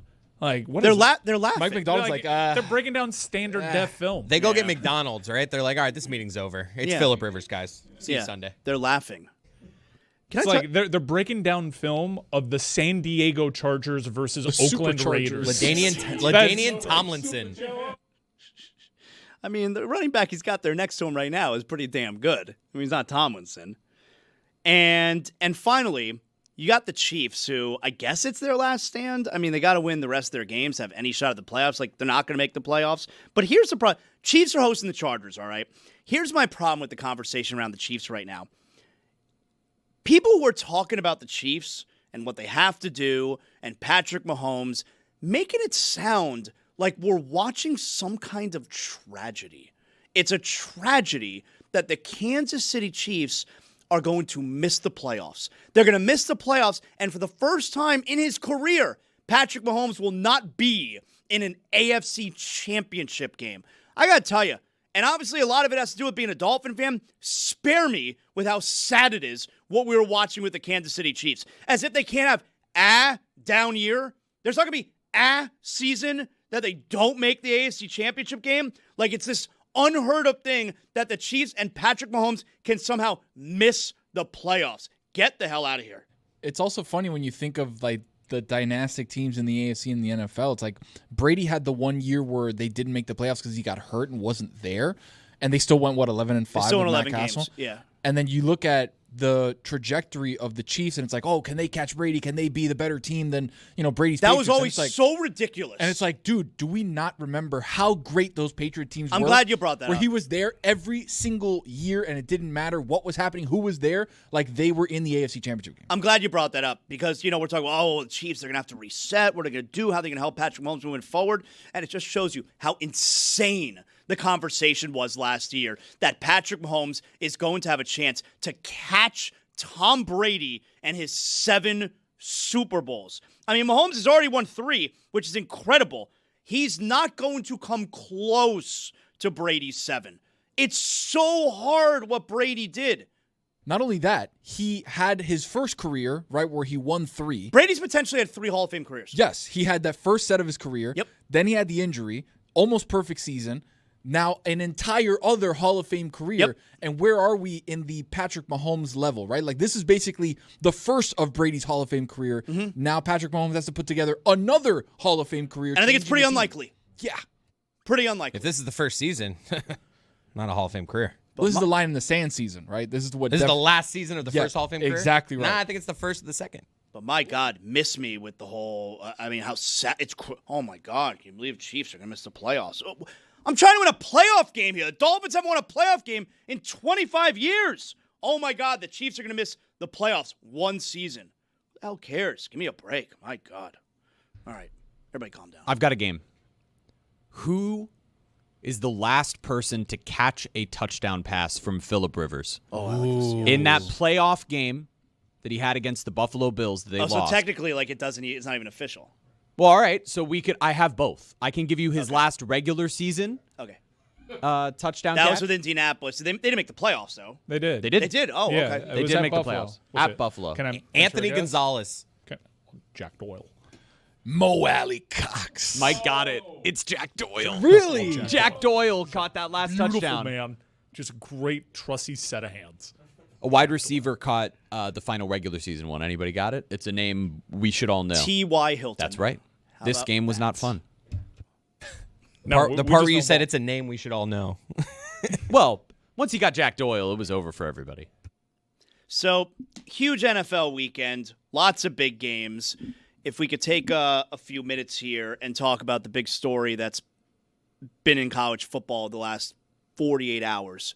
So I guess at some point we're going to learn this morning, we're going to get some factual information, right, in regards to the former Michigan coach, Sharon Moore, because there's been a lot of rumors and innuendo, and we don't really know what's what, but he is going to be in front of a judge this morning where he is being arraigned, and we're going to learn charges against him. So finally this morning, we'll learn some kind of facts as far as what's going on with the coach here. I don't really know what to expect because it's weird that he hasn't actually, has he technically been arrested? Detained. But he's going to go in front of a judge this morning, and they're going to announce charges against him. So I guess the investigation warrants charges. Yeah. So can you be arrested if you're already in a holding cell? I guess not. I don't think so. Like, you're already there. Like, you're being arraigned. Yeah, he's being arraigned this morning. So we'll learn like what was real, what was not real. But I will tell you something. A lot of the discourse that I've seen, really mostly yesterday on social media, and I know social media can be a real vile place, but I got to tell you, I don't like all the stuff coming the females' way. I don't like all the stuff coming the girls' way, and all the criticism directed at her and the nasty language being used toward her. That shit bothers me. Gotta say, least favorite story ever. This is awful. Yeah. This is all bad. Yeah. People's lives are destroyed. Yep. I guess I could entertain, what does this mean for Michigan? And everyone's going to be hiring the next coach. Well, it is okay to talk about that. That's a real thing. But this story, hate it. Awful for everybody involved. And you could tell, once it got out there, people were getting their jokes off. I'm like, this is going to age poorly. And it aged poorly in record time. Yeah. And especially, this is one of those instances where it confirms. And a lot of it is passion, but also the passion turns to some real vile shit where college football fans can be the absolute worst. Yep. Just such a tribalism. There's none of the pro sports, and not even college basketball. Although college basketball not too far behind, but none of the pro sports even compare to what you get from the college football fan in a scenario like this, where just the Ohio State fan is just teeing off. Yeah. Okay, Michigan State too. They're going and nuts. Everything is funny, and it's a lot of pointing and laughing, and it's like, man, the college football fan is a completely different breed. Yeah, I mean, even how we learned about this story, because if you trace down the roots, this originated from a guy that had this scoop. He's a Michigan State reporter, Justin Spiro, but the way that he was reporting it is very new age in that he was reveling kind of in this story. Oh, really? Yeah, no, there's memes, there's a fair amount of shit posting, but Yeah. he got the story and he'd been on it for months. You go back to August. He'd been putting it out there? Yeah, you go back to August. This guy was alluding to it. He had the scoop, but this was something, and you track down the tweets, this was something that was in message boards for Ohio State and I've Michigan seen a lot State of that now, yeah. for weeks on end. But I'll tell you what's pretty tough. Okay, so you're telling me that guy, that reporter, that he's at least been putting stuff out for the last couple months, whether or not anyone's picked up on it, I don't know. But I'll tell you what's pretty tired. And you've seen a lot of this over, you saw a lot of this yesterday, a little bit the day before, where you have the media people who are coming out with I heard this back then. I heard this back then. And it's like, all right, well, I mean. No, I'm with them not reporting it. This is one you stay away from. I'm with them not reporting it too. The part that I don't like take a is victory lap. You now telling us, hey, I knew about it. Yeah. Shut up. I'm good with not reporting it because this is really sensitive information. You want to let us know that you knew? I don't need to know that you were in that you knew, okay? Either report it or I think you shouldn't. And if you do the right thing and don't report it, I don't need to know that you knew. It could potentially have some keen insight, especially if you're doing background on the coaching search and what recruits are saying. Because there is a theory that they knew that they were going to do this for a couple of weeks. You know what happened before they decided to do that? Well, in between them deciding to do it and actually it happening. Losing to Ohio State. And signing day. Right. Signing day too. That's the kind of dirty part of this business. Okay, so you don't believe then that the woman showed up with evidence? Because apparently Ward Manuel did ask both the coach and the woman about him hearing about an improper relationship. They both said, no, this is not going on. Well, at that point, what can you do? There are reports you out go there. To a lie detector? Okay, I guess everything's okay. There are reports on the internet that maybe someone's story changed. This story is someone's going to do a deep dive on this story, and a lot of stuff is going to come to light. I am interested in what Michigan knew, given their very recent history on the matter. And I think that actually has like real ramifications depending on what they knew. We'll see what happens with Ward as well, because I think that's interesting. A lot of stuff has happened on his watch. I'm stunned if he keeps his job. I really am stunned. It's not the greatest in terms of optics. It's not the greatest track record. Like I forget who the one Auerbach, NBC Sports. Yeah, Nicole. Yeah, Nicole Auerbach, who is very pro Notre Dame. Oh, is that right? Too much. Yeah, I think she's NBC Sports. So she's a very good reporter. Very good reporter, but the Notre Dame thing. I'm a Kane. Check mark on the wrong side. I'm a Kane. So. But she reported yesterday how Ward Manuel fired Sherrone Moore with no HR rep around and no security presence. And if you've ever been fired or let go from a job within a corporation or wherever, there's always an HR person there in the room, and sometimes security as well. And this was not the case with firing Sherrone Moore. And I feel like when they put that, like when you have that report out there, when this information comes out, it's almost like you're setting the table for what the athletic director has done wrong, what they've done wrong during this process. I feel like it's a little bit of setting the table there for him eventually having the fingers pointed at him. And I'd be surprised if he didn't lose his job, especially because the amount of scandal that has surrounded that athletic program. I guess it all depends on what we find out here, because this is inviting a lot of journalists to do some digging. Yeah. How do we transition from this? It's a terrible story. Tough spot. Very tough spot. I know how. It's Battlecourt Championship Day. Oh, yeah. George Clooney. George Clooney. Smiles on faces. Look, he can't even frown. Yeah. It's impossible. He doesn't have to turn that frown upside down. That's a smile. It's a cesta that is also a smile. Wow. Next level stuff here from George Clooney. What is the plan? Have you you don't want to jinx anything, but you need to be prepared for a celebration if you win. Have you rented out like some space somewhere? Well, I have a venue that you don't want to jinx it. I know, but you got to be prepared. As an owner, you have to make that's right preparations and stuff. So yeah, we have a plan. You do not want to miss this championship celebration, and Jeremy may not be there for the game, but he will be along the parade route. Absolutely, I'll be there, goggles in hand, preparing myself to not get champagne in the eyes. We'll be hoisting babies. Yeah, I hope everyone's hoisting babies, because it'll be that type of celebration if the Cyclones when the Cyclones take this home. Wow, and I'll be there in spirit. And Tony would with be there. spirits. Again, I would be there. I'd love to. Well, be you there. might, because your window opens at 5. You might be there. Maybe. Yeah, you just took a call. Was it about the pod? No, did it help? Different call. If the pod comes at 5, you're going to be there. I got to The pod reserve comes at courtside 12, maybe. seats. Okay. I don't believe you're going. Does he get like a drink ticket as well? If you're in the owner's box, you get drinks. You're taken care of. What about courtside seats? Courtside seats, not so much. Jeremy, you ever sat courtside? Yeah, I've been there. Okay. No, I mean for any event. That's all. Are you going to be locked I've in? been courtside. I've been courtside for events. I'm going to have it on. Events. I'm going to have it on my iPad while I'm on Will ESPN you tonight. update your audience on Yeah. it? Because you are a co-owner. Oh, okay. You know this, right? Well, I know it now. How many championship rings do you have? I have 2. Guess what? I can get another. You can be another. You can be part of another championship franchise. Now, my Miami Heat championship rings, they have my name on them.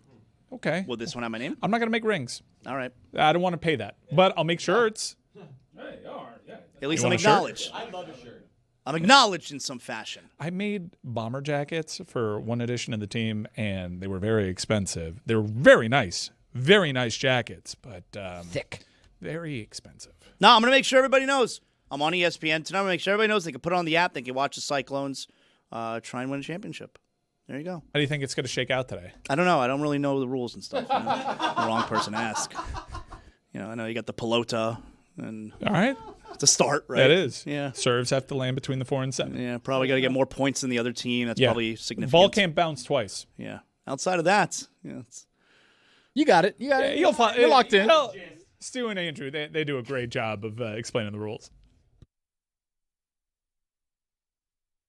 Miami's political dynasties have died. Democrats rack up major runoff election victories with mind-blowing margins. The money laundering investigation into the so-called charity run by Ron DeSantis' wife heats up. We say goodbye to wife-beater Joe Carollo and herald the rise of the new Miami Mafia. this week on Because Miami. All right, we're back to Mystery Crate here, and I am sitting in an empty studio because Chris and Roy both decided to leave in the middle of incredible conversations we had about the chair Socks, company, rocks, Zaz, clocks, TikToks. The direction of Mystery Crate? The future of Mystery Crate rides on this episode. Exactly. If you love Mystery Crate, then you need to watch this episode because we talk about a different direction, a new frontier that Mike Fuentes is trying to take us in. I can't even hold the mic because I'm afraid of what he's going to say. And if you hate Mystery Crate, you also want to tune into that because, hey, feels like it might be changing. Maybe you like it. I like it. Forever. What are you going to do when you come home and your wife is like, I want that voice? On this episode of the Alley-Oop, we actually found the moment that broke the Chicago Bulls for the 2025-2026 season, and we also found the most Caucasian Boy Stop winner of the year. Lock in.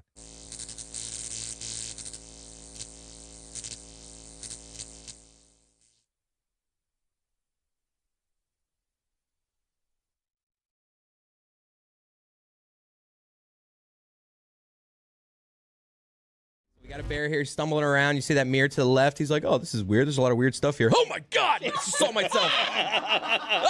He's like, get out of here. So that's how I imagine a bear would react if they saw Jeremy in the woods. But that's what they would do to me.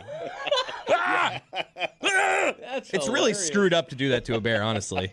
He's just like not expecting, just like having a nice stroll. Right. And just, we'll watch it one more time. This is good fun. Good, clean fun right here. It really He's is. just like, oh, my God. And then he's going, He was definitely a good-looking bear. Definitely scarred from that for a few months. Who puts a mirror in the woods? It's weird. That's my question. How did it get there? It was probably for the internet video. They probably did that on purpose. Yeah, but you're messing with bears. I mean, it's not right. Leave the bear alone.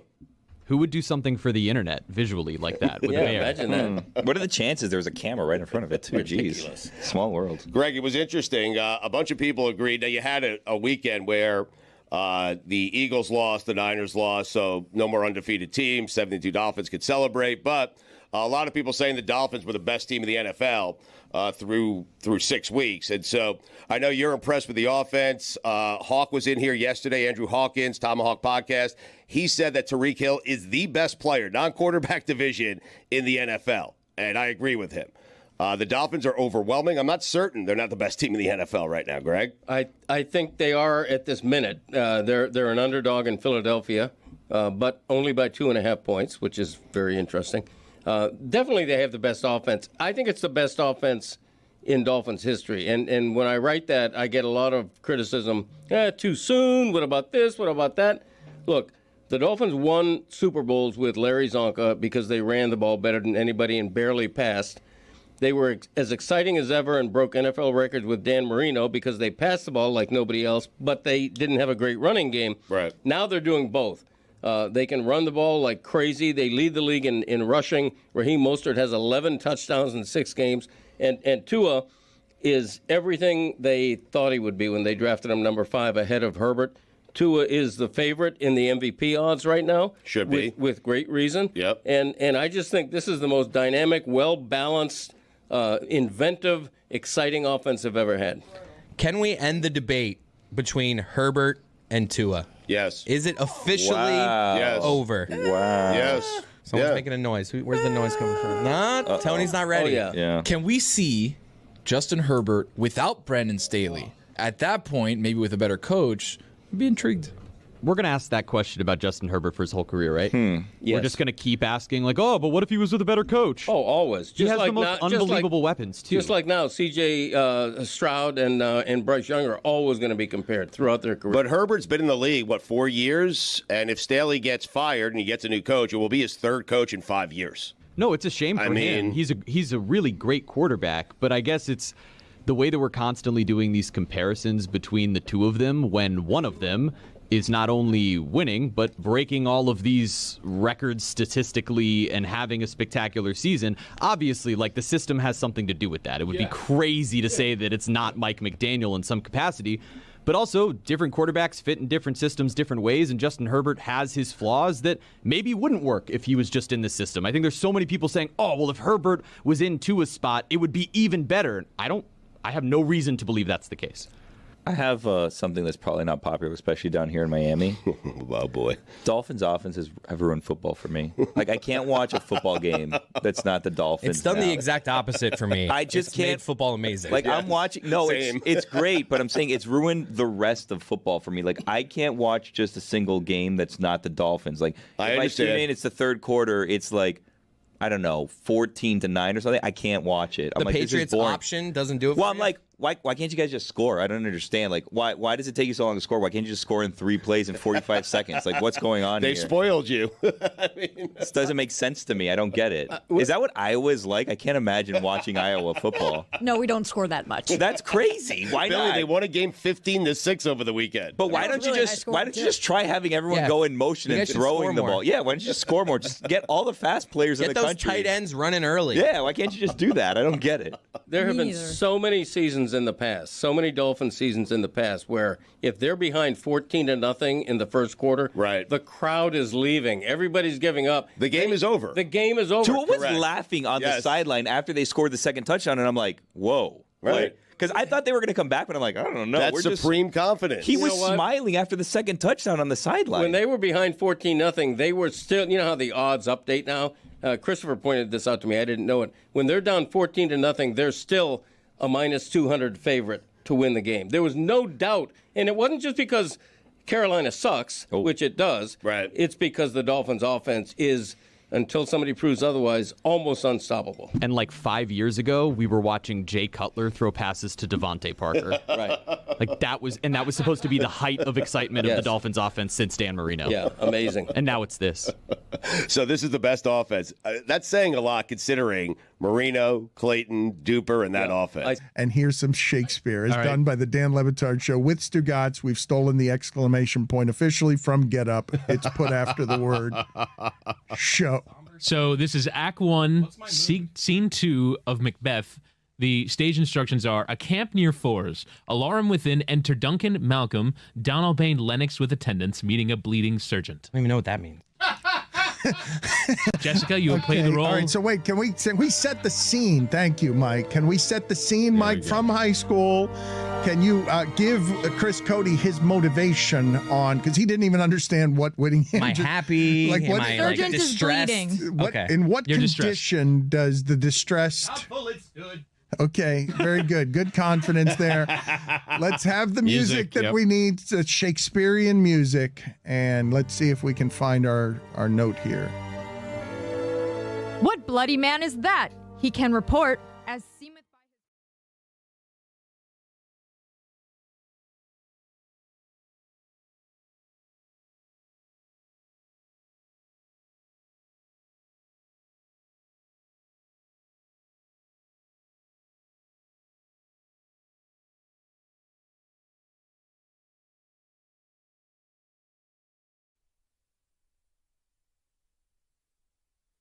And you thought that I wasn't going to come, and I wasn't going to come. And the reason that I came is because I heard that someone said yesterday that I was an embarrassment to our people. Someone insinuated that I disappeared because I was an embarrassment to our people. This cara chivo over there with that great shit on his face.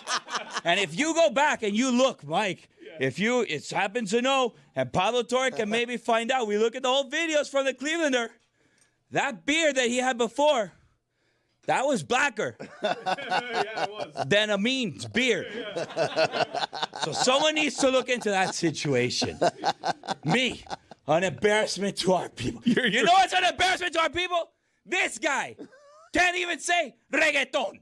That's an embarrassment to our People's right about that. I, sir, am no embarrassment to our people.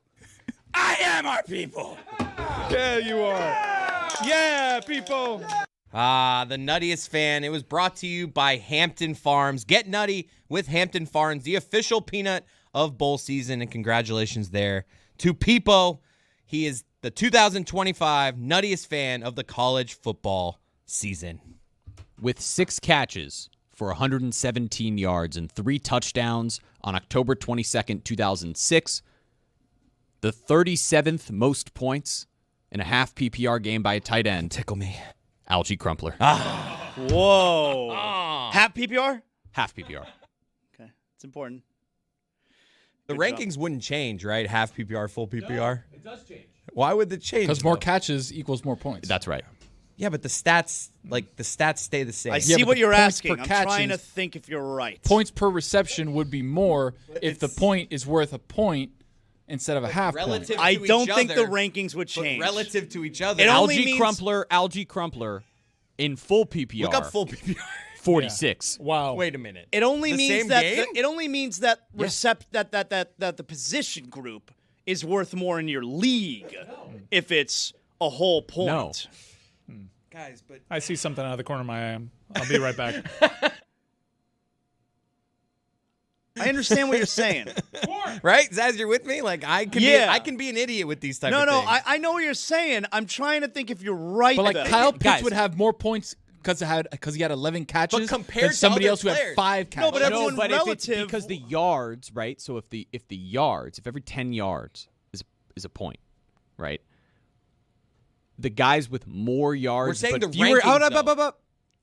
more yards but fewer catches, it's going to be higher up.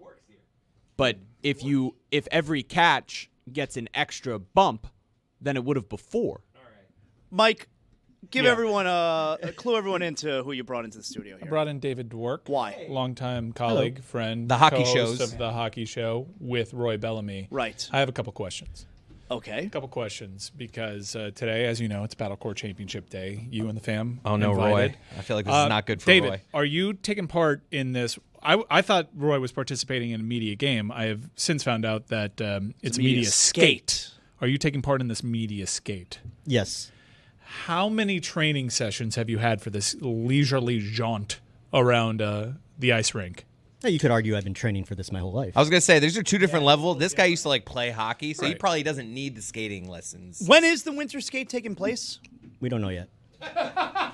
Roy is telling me. Is it possible it doesn't happen? It's possible. Roy is telling me he can't make the Battlecourt Championship for a team that he co-owns. We do this together. This is like a family. This is when you're a clone for life. Oh, awesome. He is not coming to the Battlecourt Championship today, Devils versus Cyclones, because he is training for this casual skate around. Is this a bad excuse? First off, can I just say go Cyclones? There you go. Of course. Good start. Good start. Roy, you should have started there. Secondly, Thanks, Chris. it sounds like it could be in the realm of a bad excuse, but I do not mess with a man's training regimen. And if that's what Roy says he needs, Okay, hold on. to Let be me ready, butt in here. Yeah, Please, is it the bullshit? Is it the bullshit? I've been known to sling a little bullshit in my life. So it is the bullshit. You see, Roy, I told you I'm not that was the confirming that bullshit. was bullshit. No, I'm no, just saying. You said it. You said we're it. not it's the bullshit. Totally different. Are you coming to the game? I'm waiting to get a text back from the I wife. knew it, dude. Yeah, that's I a bad- heard No, you no. ask. That's Hey, a Dwork, you veteran shush. move, man. Out there, I hear Mike go, Dwork, you can go family and bring it. He's just like, Dwork did the move. It's undefeated. This move, undefeated. Let me text the wife. I tend not to lie. I told you the truth. I'm training tonight. I'd rather you lie. Okay. That's such a bad excuse. You're in Lie control like of Jeremy. this. Why don't you go for your training skate some other day? Because I planned this before You I pl- knew that, the game was but tonight. we're in the championship. I planned this. But why Before don't the you game. do it Before I knew tomorrow? the game. Do it Do it tomorrow. tomorrow. Hey, my plans are changing because my team is in the championship. I may have a solution for Roy. Here we go. Are you available on Sunday, late morning, early afternoon? Late morning, early? No. Church.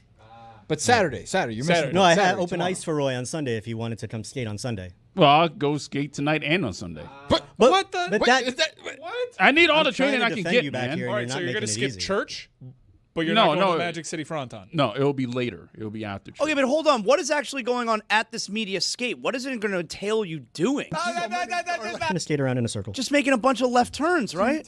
Yeah, I'll be talking to other media members. So, you know. so you need to Skating and talking at practice the same that. time. That is tougher.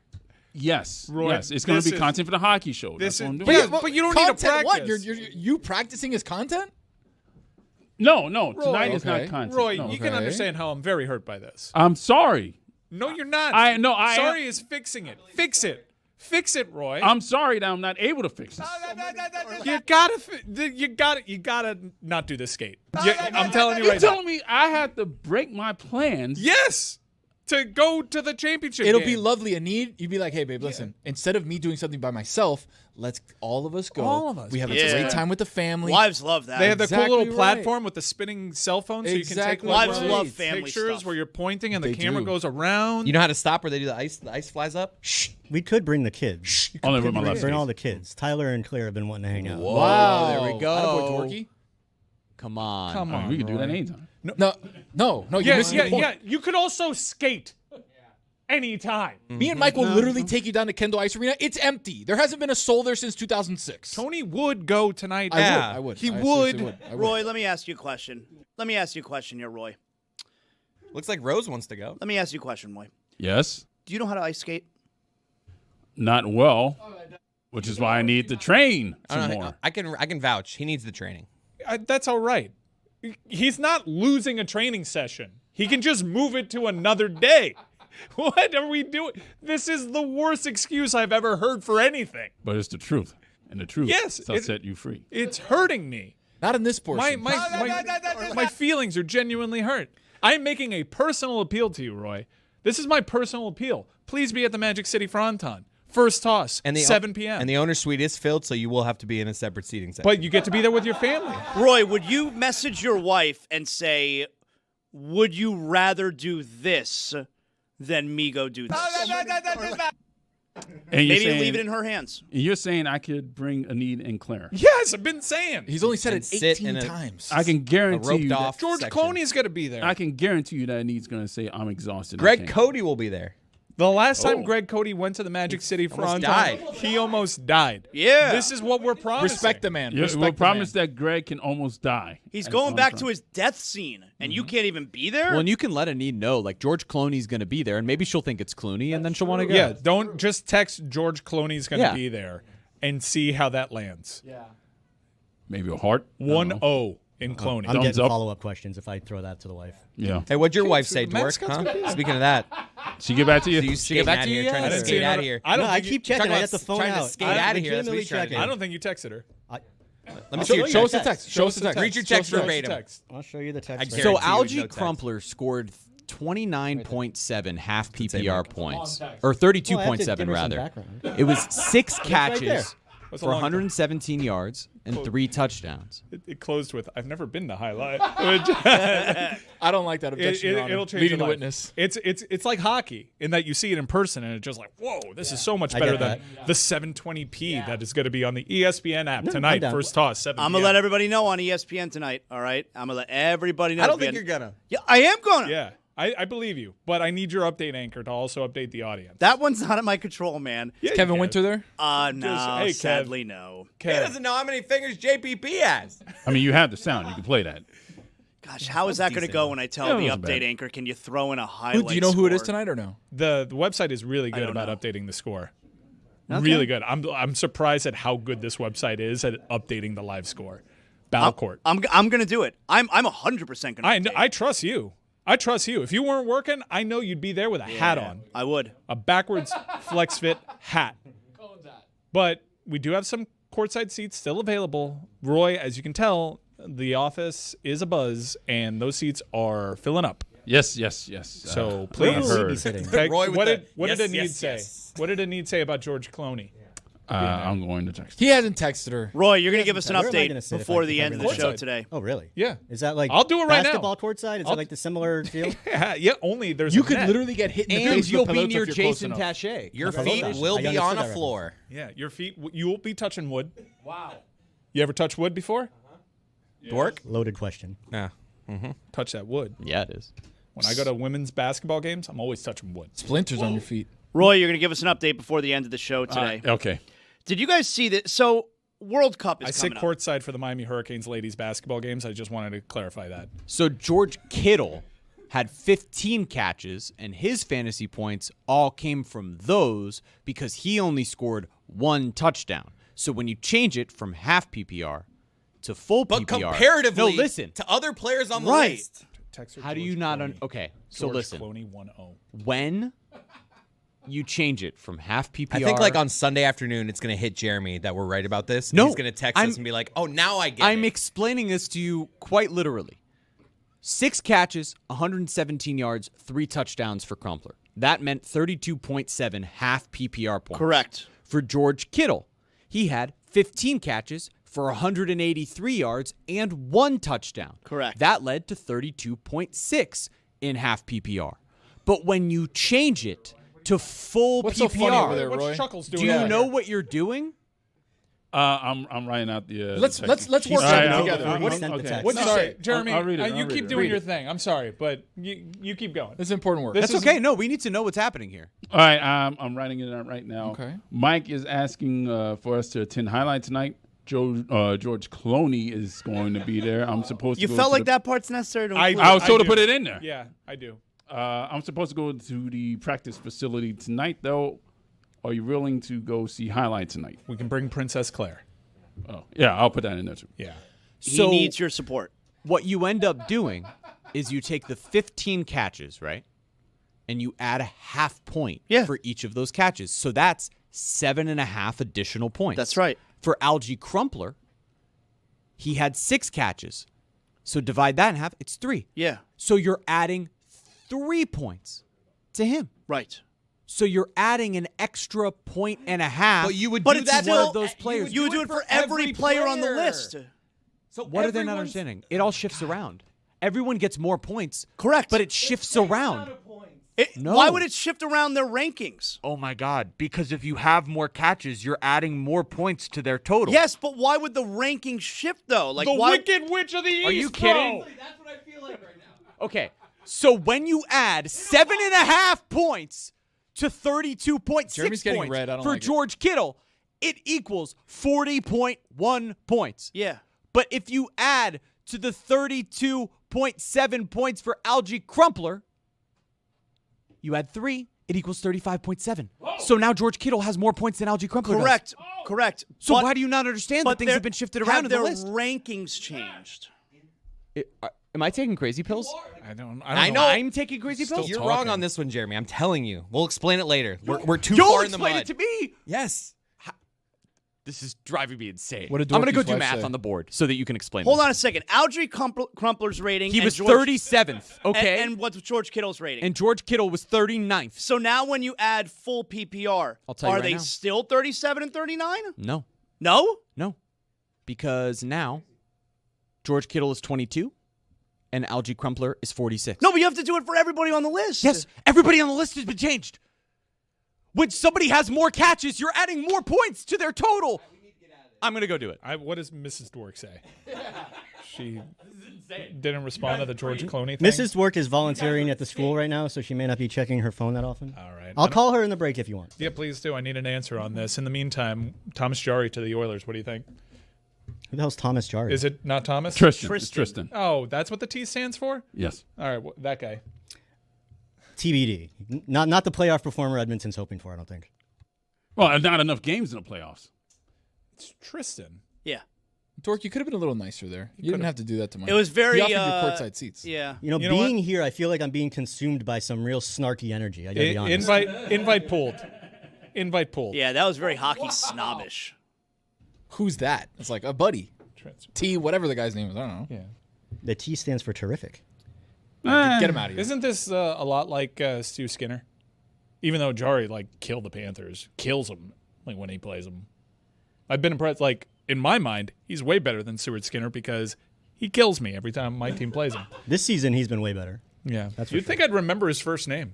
Can I take us somewhere very exciting and very important that we have not brought up yet? So on not today's hockey. Show.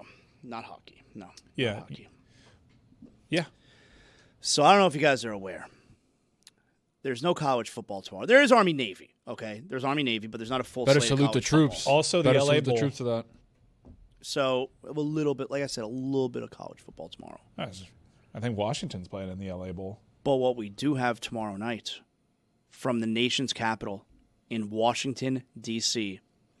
is WWE's Saturday night's main event, John Cena's final match.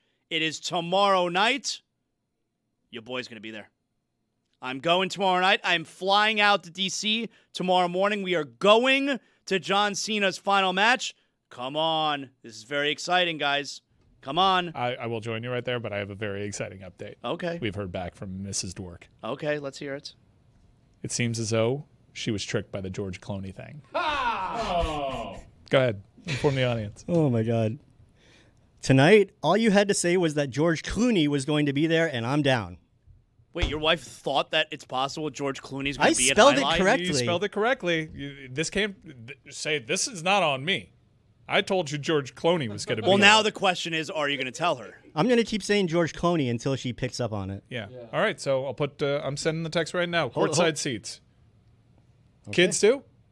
I'm assuming yes. We David don't, Dwork we do plus not how have many? babysitters. There's 4 of us. 4 dwarfs. 4 of us. 4 4 dwarfs. dwarks. Can you imagine getting a babysitter? We're going to Highlight. Got to get a sitter. Dude, we don't have a babysitter, man. It George sucks. Clooney's going to be there. All right. All right. Good luck with that reveal. Pressure's mounting. All right, back to John Cena. Zaz, quick question. WWE usually has like names for like their thing. It's like SmackDown or whatever. Not usually. They always. What is tonight's? He said it. Or Tomorrow night. What is it? Saturday night's main event. Oh, that's all it is? Yeah. Oh, I thought it was. You're a little younger. When we were growing up, Saturday night's main event was such a big deal. they would occasionally have these specials on 4 times a NBC year, every network. quarter, Every quarter. And some big time things happen. You have lust in your eyes. That's right. That was when Hogan. Who, if you rewatch the Mega Powers exploding drama, Hogan's a bad guy. He was a little bit touchy-feely with Miss Elizabeth. He absolutely was moving in on Miss Elizabeth. He abandoned Macho against the Twin Towers to go help Miss Elizabeth. You can't just leave your partner in the ring by himself. He had lust in his eyes, and that happened on Saturday night main event. And they How bring about the that bang back. angle with Andre and Hogan with Dave and Earl Hebner, twin twins. Referees? Yeah, Jack Tunney had to make a ruling on that one. Whenever Jack Tunney came on your screen when you were a kid, you know shit just hit the fan. Was he good or bad? He's the president. Just means something serious is Do you remember how they, when Ultimate Warrior faced Hulk Hogan in WrestleMania? Hulk Hogan? Yeah. Hulk Hogan. Hulk Hogan? Hulk Hogan. Ultimate Warrior went over in that match, and this was at a time where Hogan did not like to do any kind of job and put anybody And it was the over first for him. time he lost in my lifetime as a kid. Yeah, he even kicked out right after That's 3 right. Yep. to make him look strong. Yep. But how do you book a rematch? A rematch would do big business, but that would mean if you wanted the strap to stay with Ultimate Warrior, that would mean Hulk Hogan would have to lose again. Hulk Hogan. So do you remember why there was never a rematch? Jack Tunney said there can't be a rematch because of what would happen in that ring. I don't remember that. It would be too violent. It would be too taxing on both athletes. We cannot have a rematch. Wow. Because of the safety of the performers in the ring. That's a Them good colliding. president. Unlike this Adam Silver sits around and does nothing. At least Jack Tunney, he was trying to look out for the best interest of his workers. You remember who replaced him? Gorilla Monsoon. He was great. Yeah. Do you remember who replaced him? No. Sergeant Slaughter. Oh, which okay. led to a great no-holds-barred match between Triple H and Sergeant Slaughter. Okay. And remember DX? They came out with the face shields with the windshield wipers because No. Sergeant Slaughter No, I don't remember. would spit all over them. Stolen valor for Sergeant Slaughter. We learned at some point, a few years ago, we learned that Sergeant Slaughter was stolen valor. Just never corrected anybody. Yeah. That he hey, thank you for your service. He'd be like, yep, and he would salute them. That's this a is tough- how you that's a need tough- to be when that's a tough she spot. starts pressing you about George Clooney. Salute my wife? No, you just press on. Press on. Yeah, press on. I'll keep it going. Who's he fighting on Saturday? John Cena's fighting Gunther. And how about this? Tell me what you think about this. It's the opening match. I don't like that. It's the first match of the night. You save your main event for the last fight of the night. Well, the UFC. champion, Cody Rhodes, is on the card tomorrow, so he's going to be in the main event. That's an interesting Is that a different weight class? Like what? I'm, I don't understand. I'm a big Obafemi guy. Well, it's champion versus champion. What do you do here? Title for title. If you're Cody Rhodes there, you go, no, Cena's the last match. No, I'll be second Cena's to the opening match because they're giving him as much time as he needs. They don't want it to be a thing where he's going on last, all right, guys, it's getting late, kids, tired. They're going on first, so they can take as long as they want. Is there a time frame for matches in wrestling where it's all right, we got 10 minutes to fight, here we are? Yeah, when Behind there's, the scenes, when yes. there's TV time constraints, sure. But If you watch tomorrow the night, documentary, there's huge time restraints. tomorrow night it's on Peacock, so it's not regular television. They could take as much time as they want. But I actually like that they're going on first because think about this. At the beginning of the night, everyone's charged up. Everyone's jacked up. Everyone's so excited for Cena's last match. And all that energy, you get to devote right at the start of the show. You don't have to be tired at the end of the show. So I'm into it. I like it that it's the first match. I'm very excited. Is this guy Gunther Stolen Valor also? It says he's the ring general. Gunther. Yeah, that's right. That's a good question. Gunther is how you say his Gunther. name. Is he German? Yeah, The Austrian. ring general. Yeah. Ring general. Update. And he said, I can go. Just No, you? not me. She said that she can go. That's the quote. Okay. So are you going? So are you going? What now? was verbatim? No, for it text sounds like back? a needs going. Verbatim, I can go. Okay. That's what a need said. All right. Now, I have to think about it. Wait, is she like banking on this Clooney thing too? Roy was just like, God, I was hoping for a no. She didn't say anything about George Clooney. She didn't say Roy, anything you got to about get George better Clooney. at this, dude. You could totally side text her and be like, say no to this. All right. You can't side text her on the No, main because text. he's Nah, giving you us a play-by-play, the blow by blow here. So it needs going. Can No, she said I can go, which means she can possibly If you were go. a grizzled vet, you side Instagram message your wife and say, hey, respond to that text. Say no.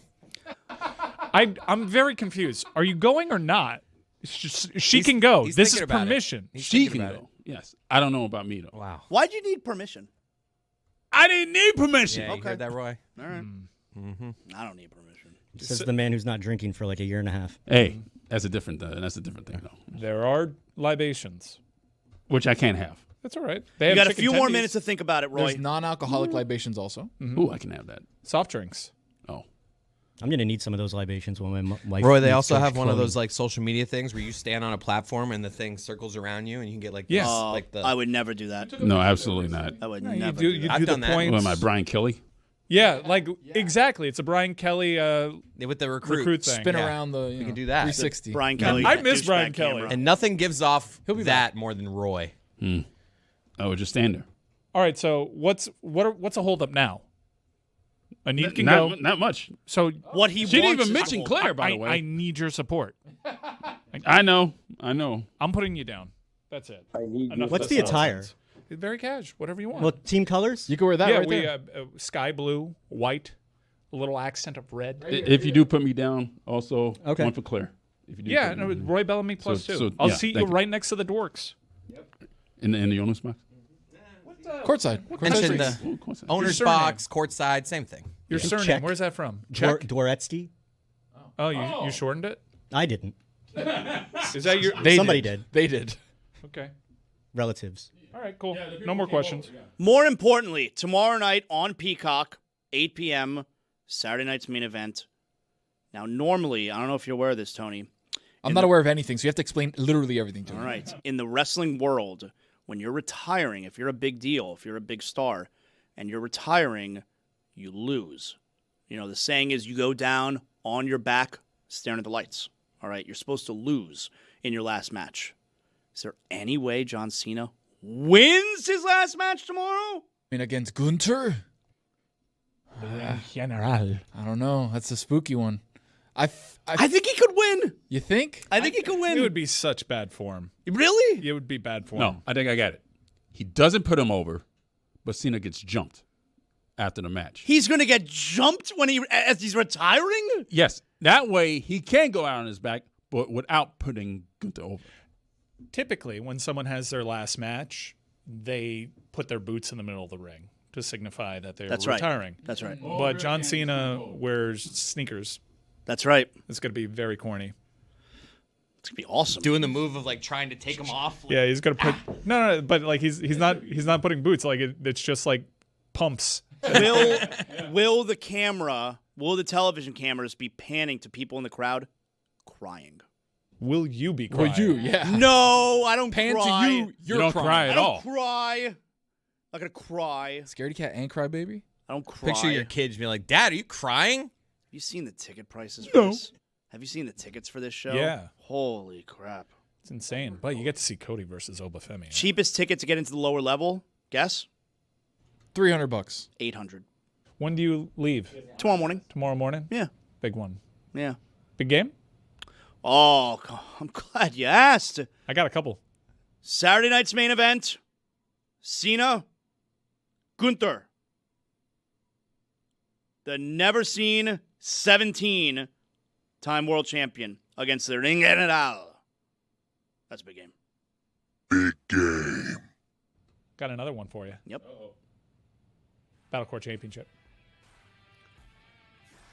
Highlight. Battlecourt Championship. Cyclones versus...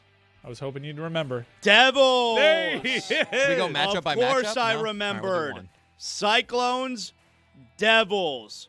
The owners of the Cyclones are the Dan Le Batard Show. The owners of the Devils are Nobody Cares. Cyclones, Devils. That's my game. Yeah. K. Marie from Y100 owns the Devils. I don't know that fool. Big game. She used to own the Warriors, who are now owned by Ray Lewis. Ray Lewis was there at the semifinal. Golden State Warriors? That was awkward. Can we paint the picture of how awkward it was? Because, like, tonight, they open it up for the 7 p.m. matches where there'll be DJ, host, energy, as much energy as you could have. Dozens of people there.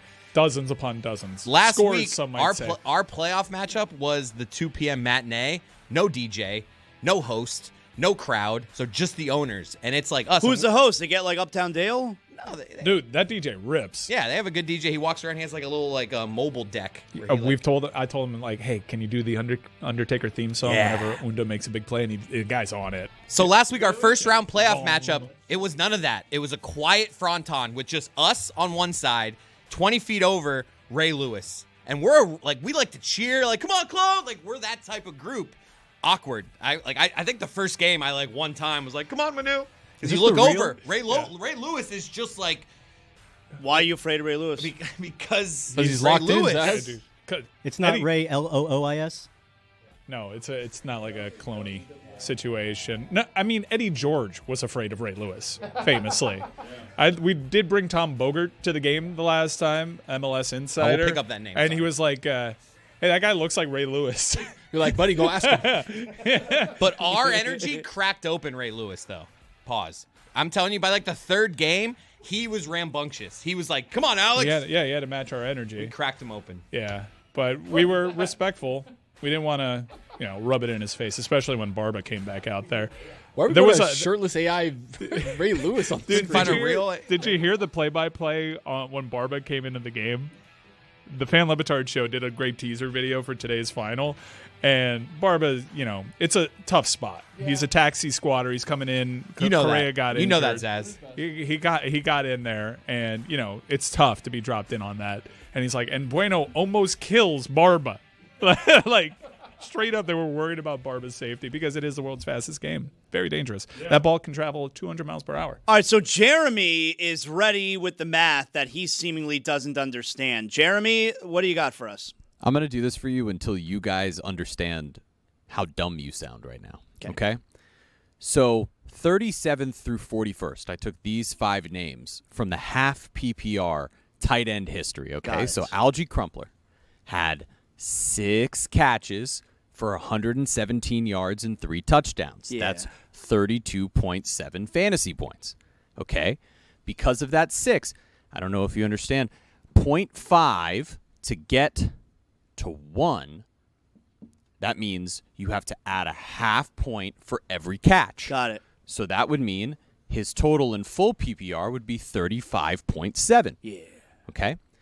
Kellen Winslow Sr., 8 catches, 107 yards, 3 touchdowns. He had 32.7 points. Because of the 8 catches, you add 4 points to his total, and thus he now has a full point more than Algie Crumpler did. Told you I was a bad ally to have, Zaz. Math. Okay, math. So, when you look at all of these people, George Kittle, with his 15 catches, you add 7.5 fantasy points, he gets to 40.1. These rankings all shift around. So 37, 38, 39, 40, and 41 becomes 46, 39, 22, 48, and 30. Do we understand, so gentlemen? The order does change. Yes, it does. I see now that you're right, but I still don't get why it changes. But that's for a different day. You're having your moment, Jeremy. Congratulations. What? All right. Thank you. This is, guys, we need some basic elementary math. Chris, do you help your daughter with math? Basic elementary math, that is not. It's addition. Why did I just talk like Yoda? Yeah. Basic elementary Is that George math. Clooney? That is not. Why does George Clooney look like your security? Does he have pockets, or he just has his hands in fake Gonna need it pockets? from Ray Lewis after what you guys said. Okay, yeah, Jeremy. All right. If you Well, think I'm not your gonna be there. family can tell Ray Lewis to his face that thing, go for it. So, speaking of ticket prices, tomorrow night, John Cena's final match, incredibly expensive. There's a whole big to-do going on with the World Cup tickets. Did you guys see this? So the World Cup, of course, is starting here next year. You got some games that are being played down here. And, I know based on what tickets are going for at Hard Rock Stadium, it's not even affordable. You can't go if you're a regular fan. I mean, my boys want to go. We're not going. It's too expensive. And You can take the guesswork out of buying soccer tickets with the Game Time app, promo code down. I get it. Dan. It's really expensive, all right? And fans in Europe are they're like protesting, right, Mike? Yeah, and they might actually be able to do something. Well, this is interesting because apparently stuff like that's a little bit different in Europe compared to here, where the fan's voice actually kind of matters. The U.S. sports fan has been so accustomed to being we have no totally control abused. over anything. Totally abused. I don't know if you saw the prices for the Royal Rumble in Saudi Arabia. Like you can affordable. You can get $21 tickets over there. Wait, what do you mean? You can. There's a Royal Rumble that's happening in Saudi Arabia in next month. Yeah, and the tickets are $20. You can cheapest ticket. You can sit ringside for $400. Tony that's would like go. straight up what part You could get the best seat in the house and your airfare to get to. Is it Riyadh? This one's in Riyadh. Airfare and the best ticket in the house is still significantly cheaper than what that same show would be for a ticket in the States. I have a question. When is it not Riyadh season? It's always Riyadh season, apparently. Anyway. But if you're balling on a budget, tonight's Battlecourt Championship, free entry. Free entry. It's totally free. Okay, back to the World Cup. And Mike will even look at you. I if you will say hi look to him. at you, but not very long, and not in the eye. Back to the World Cup. So you have these fans who are they're like